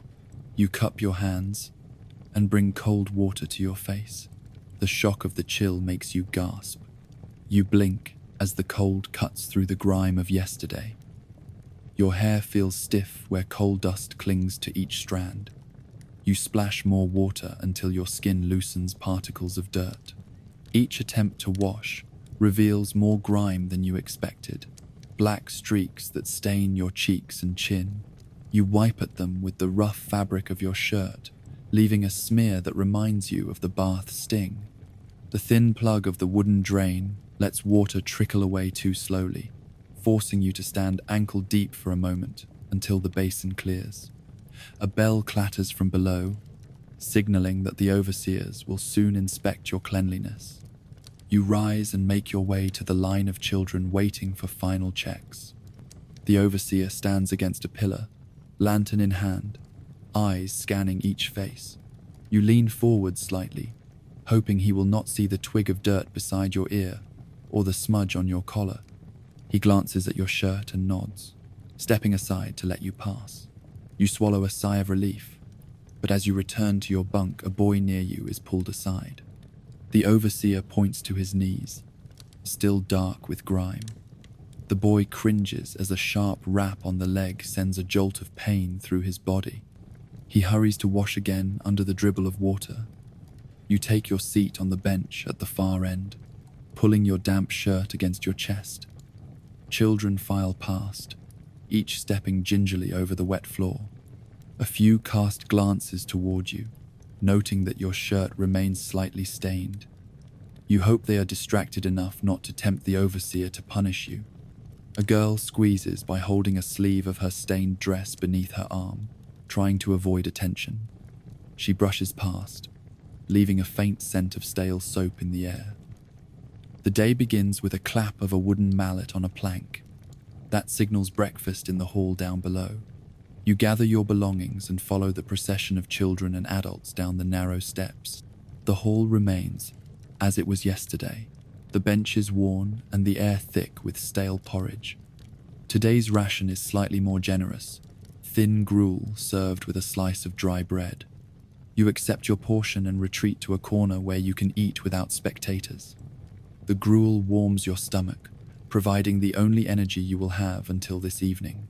You swallow it quickly, wary of another child eyeing your bread. When the porridge bowl is empty, you step aside and set it on the floor, knowing that any delay invites the overseer's wrath. After breakfast, you return to the dormitory corridor, where you await orders. The overseer unlocks the door and signals you to line up at the far end. You shuffle beside others, damp hair and chilled skin reminding you of the water's sting. You hear the foreman's voice ordering silence and attention. He directs you further through the workhouse, past rooms stacked with coarse blankets and dusty crates of supplies. The path leads to a small courtyard where a large iron tub stands near a woodpile. Smoke curls from a small fire beneath it, heating water for those deemed unclean enough to require a full scolding. You step forward, and the overseer orders you to kneel beside the tub. You follow without question. A thin boy before you is already soaked, shaking from the cold as the overseer pours heated water over his shivering back. Steam curls upward and catches the early morning light. The boy curls into himself, water cascading down his arms. He splashes more water on his face and sinks deeper into the cold bath. You watch for a moment as he closes his eyes. The overseer snaps his fingers and the boy stands, naked and dripping. The overseer hands him a rough towel and forces the boy to scrub against the corners of the platform until he fumbles and nearly drops the towel. Curses from the overseer echoing in the courtyard. When it is your turn, you step forward and face the tub. You strip quickly, leaving only your undergarments on your body. The cold air feels like a knife against your skin. You balance the bucket in one hand as the overseer stoops to ladle water into it. The water simmers from the fire. You brace for the scald. A wave of heat rolls over you as a single bucketful pours across your shoulder. You wince as the heat rolls down your back and chest. You stand rigid for a moment, feeling the burn. The overseer snaps a nod, motioning that you must move closer. You step forward, so the bucket is almost too low to scoop again. He hauls another bucketful and pours it over your calves. The steam rises as though the ground itself is steaming beneath you. You grit your teeth, daring yourself not to cry out. You dip your hand into the water and scoop it over your arms. You rub the fabric of a rough towel across your torso, working to remove coal dust and grime. Each scrub feels hot and raw yet necessary. You focus on the motion, repeating it until the overseer signals you are done. You step away and seize a towel, wrapping it around yourself. The heat of the water still lingers, making your skin tingle. You have a precious moment to rinse the towel in clean water before another child splashes in. You wring it out and press it to your cheeks, catching stray bits of dirt. When the overseer nods again, you step away toward the hut at the courtyard's edge where a row of rough benches awaits. You pull your damp undergarments over your body and tug at your shirt and trousers, seeking one grain of comfort in the thin fabric. Your arms tremble from the cold contrast beneath the bath. A hush descends as you return to the dormitory, climbing the stairs with water dripping from your hair. Children glance at you as you pass, noting your new cleanliness. You wonder if they pity you or envy you. Either way, they avert their eyes as though respecting the privatized nature of a wash. You regain your bunk and sit for a moment to catch your breath before settling down on the straw mattress. The damp blankets cling to your damp skin. You shiver until your body regains warmth from the torchlight flickering in the corridor. At your bunk, you find a sliver of leftover bread folded in a scrap of cloth. You peel away the cloth and hold the bread in your hand. Its crust is tough and stale, yet that small slice tastes of hope and home. You tear it into small pieces and graze it with your teeth. The dry crumb roughs against your gums, but you force each morsel down. The last inch of bread is a treasure. You push it beneath your pillow for hunger that will strike in the night. You lie on your back and let the blankets rest against your body, trapping what little heat remains. The wall beside your bed is drafty, so you shift closer to a fellow child to share body warmth. You curl your knees toward your chest and cover your head to shield your face from the chill. The dormitory grows darker as the candles gutter. Children's breathing slows as they sink into fatigue. The sound of snores rises from further down the row. You feel muscles in your ribs loosen, each breath growing easier. The corridor outside still echoes with the creak of guards' boots as they patrol for stragglers or disobedience. You hear a muffled call for silence. You know you cannot speak or risk punishment. So you settle your mind on another memory of home, a mug of tea on a wooden table where your siblings gather close. You taste that warmth on your tongue and let it fill your senses. Sleep escapes you for a moment. You stare at a crack in the wall as though it is the only window to another world. You imagine that crack measures a gateway into fresh fields where you could run free. Yet the door downstairs remains locked, and the overseer's feet patrol the hall. You cannot risk discovery if you attempt to escape. Instead, you adjust your position and feel a splinter press into your shoulder blade. Your back aches from the factory, the mine, and now the cramped dorm. Each ache reminds you that your body is a collection of scars borne by endless labor, each mark a testament to survival. Your eyes close as the world dims to black. You listen to breaths around you, the sighs of tired bodies that share this locked upstairs. You let go of the day's pain as though shedding layers of dirt. You drift into a thin sleep where dreams flicker with the taste of clean water and soft beds. In that haze, the dormitory ceases to exist, replaced by fields of pale green grass and skies unclouded by smoke and soot. When you wake again, it is still dark. The distant roosters have not yet crowed. Yet a rumble echoes from the hall below, a signal that the overseers prepare to release you. You roll from the bunk and press your feet to the floor, stiff from lack of movement. Your body protests with aching joints, yet you rise to your feet and push aside the blankets. Another day of scalding baths and locked dormitories will begin again. But for now, you steal a moment to let the cold breath leave your lungs and fill them with hope that one day the doors upstairs might remain unlocked and that warmth and comfort will be more than a dream. You shuffle toward the stairs, ready for the next shift of life pressed between labor and clean water's sting. You enter the factory's main hall, just as the overseer whistles sharply. The clang of a metal bell echoes across the lines of looms. Your heart constricts. You know the foreman inspects every child this morning.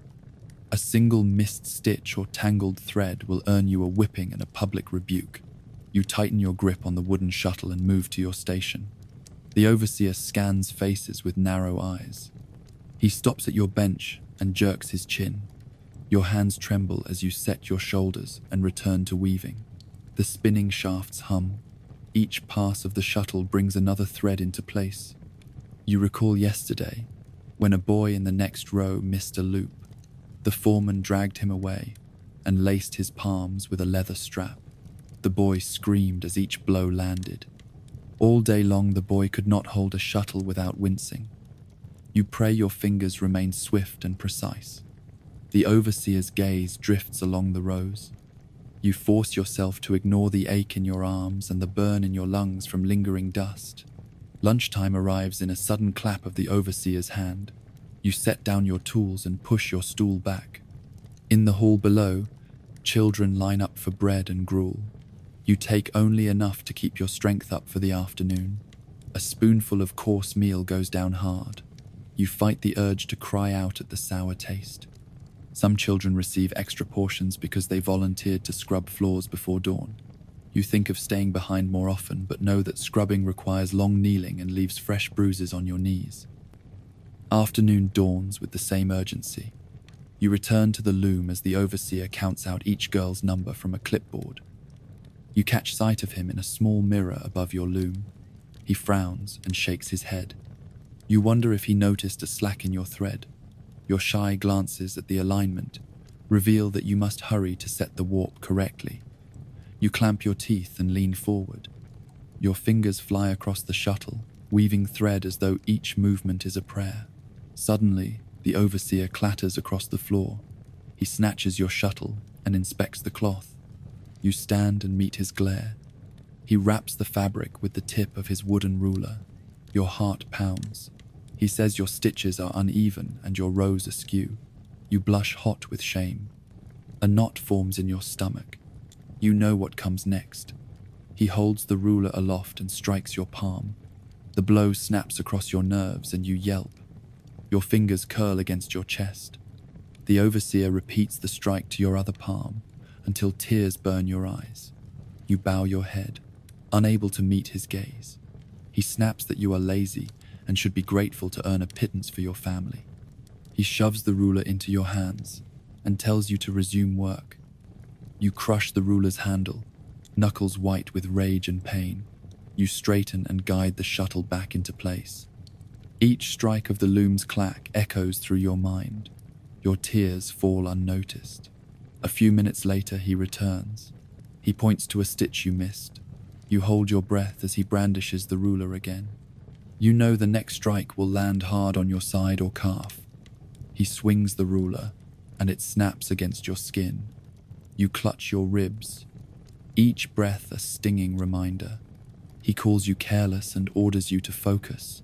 You wipe your tears on a rag and return to work, every movement a struggle against despair. Throughout the afternoon, the overseer roams the rows. Each time he spots a child bending to adjust a shuttle or rubbing drooping eyes, he raps the ruler sharp on the loom. He demands attention and perfection. He shouts cruel taunts about how few hours you have left before you're no longer a child. He jokes that you should learn to spin as fast as your elders if you hope to survive in life. You bear the insults like stones weighing on your chest. Your blood hums with anger, yet you dare not challenge him for fear of worse punishment. In the final hour, your back stiffens from bending over the shuttle. Your legs tremble after holding loose tension across the thread. You notice the girl at the next station swallow hard as the overseer approaches. She braces for blows. He strikes her knuckles with a sharp crack. She bites her lip, stifling a cry. You swallow beside her, heart pounding at the sound of each strike. Suddenly the loom jams. A spur of jangling cogs arrests your breath. You reach for the spool and adjust the thread, hands shaking. A tangle snarls, and the shuttle catches. You fumble to free it, your sleeves slick with sweat. The overseer's face appears like thunder. He grips the ruler and slaps the loom's bench, so forcefully that wood chips fly. He glares at you. You stand rigid, unable to explain. He calls you incompetent and delivers blows across your knuckles and forearm. You flinch away, but remain firm. He finishes and recovers the shuttle. When the bell rings, signaling the end of the day, you sink onto the bench. Your body trembles.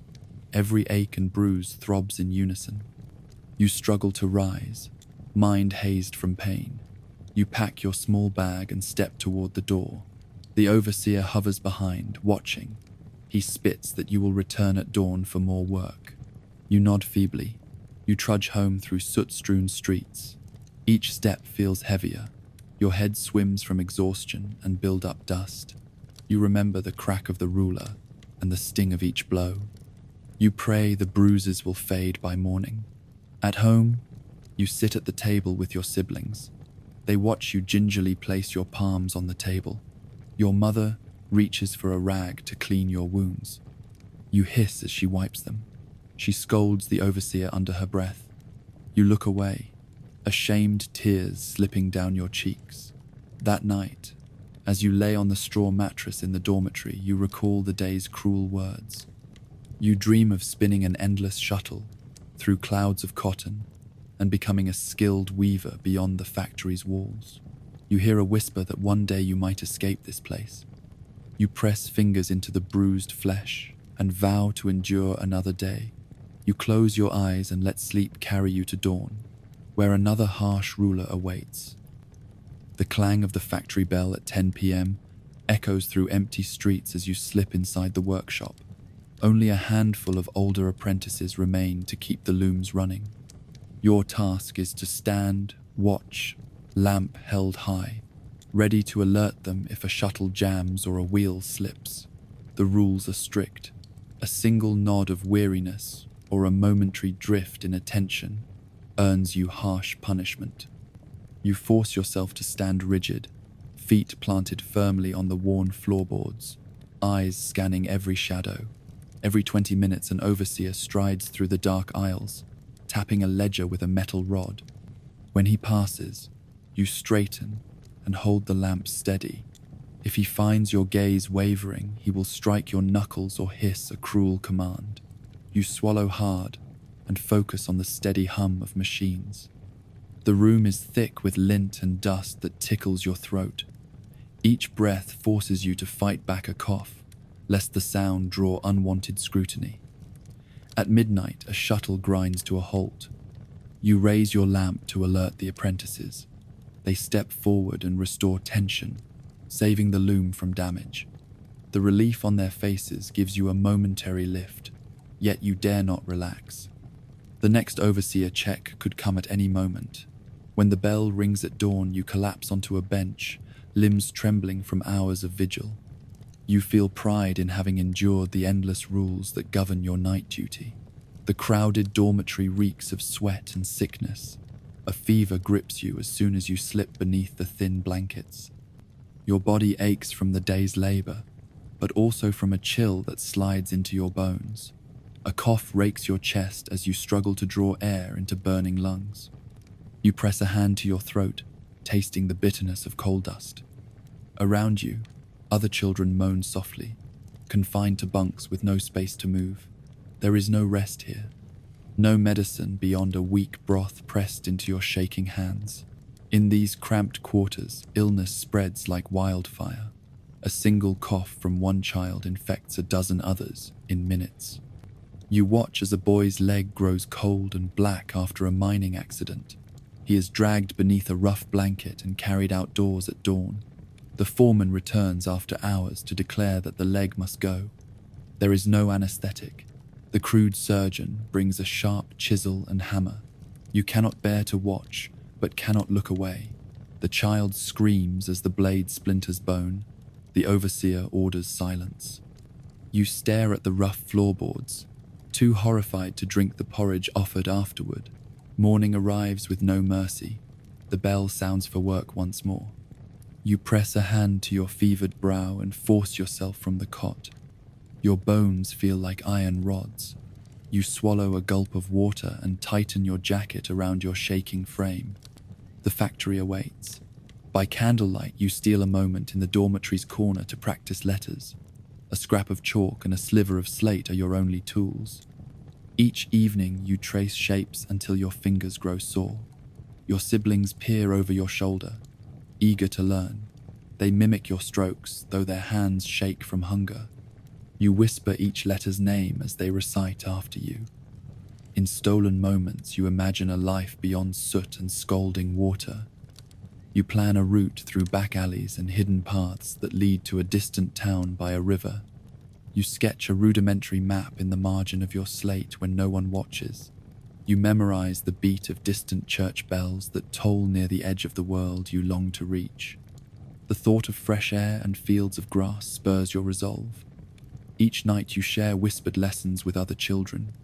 You sound out simple words like home and freedom. Their eyes grow bright with wonder and hope. For a few brief moments, the factory's walls vanish. You imagine yourself reading a real book by firelight, rather than tracing coal dust from your skin. You vow to run one day, to follow the river until city lights dim and a new life begins. Even if that day never comes, each letter learned is a small rebellion. Each whispered lesson is a spark of hope in endless night. You blow out the candle and tuck your slate into your ragged shirt. You rest your head on the straw mattress, heart pulsing with dreams that rescue you from the harsh world around. Each night you sleep with your eyes open to possibility, determined to hold on to that vision until you can make it real. You stand before the parish overseers in a cold stone room lit only by a single lantern. Their faces are stern as they inspect your worn clothing and sunken cheeks. You explain that your parents cannot afford rent after losing work. The overseers nod and confer quietly before deciding you must enter the workhouse. Under their watchful gaze, you are led past iron gates into a vast hall where rows of rough benches and planks await. The ceiling is low and the air is damp. You join a line of families shepherded to a communal table. Today's meal consists of watery gruel and a thin crust of coarse bread. You swallow each spoonful slowly, mindful that there is no second helping. A woman at your side speaks softly of charity efforts at the parish charity fund, but those donations rarely stretch far enough to cover more than a few shillings worth of coal or a loaf shared between many. At night, you lie on a straw pallet beneath an iron roof that clatters when rain falls. You cling to the hope that tomorrow will bring another penny from neighboring volunteers. Until then, you subsist on crumbs and the promise that charity might offer a small kindness in a harsh world. You gather with other factory children in the dim alley near the town hall, listening to a solicitor appointed by a campaigning newspaper. He promises that new child labor laws will limit your hours and set a minimum age. Your heart leaps when he says inspectors will patrol mills more often and that violators face fines. Yet as weeks pass, you notice factory owners bribing inspectors with money and barrels of ale. You hear rumors that the local magistrate turned a blind eye to a missing clause in the new statute. When an inspector arrives at your factory, he winks at the master and nods when asked to overlook children barely tall enough to reach the looms. Each broken promise stings like a whip across your back. You continue working long hours for pennies that barely feed your siblings. Still you cling to each whispered vow that reform is on the way.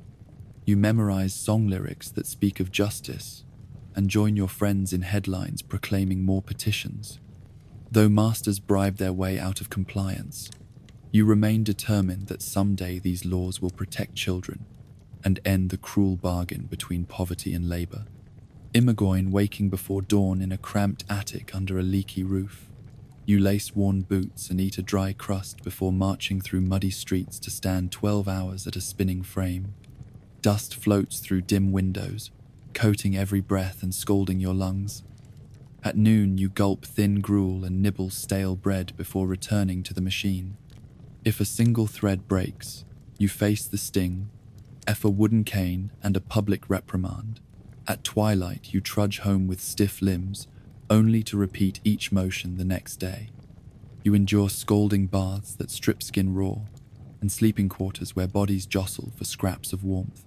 You dream of learning letters by candlelight, yet candles cost too much.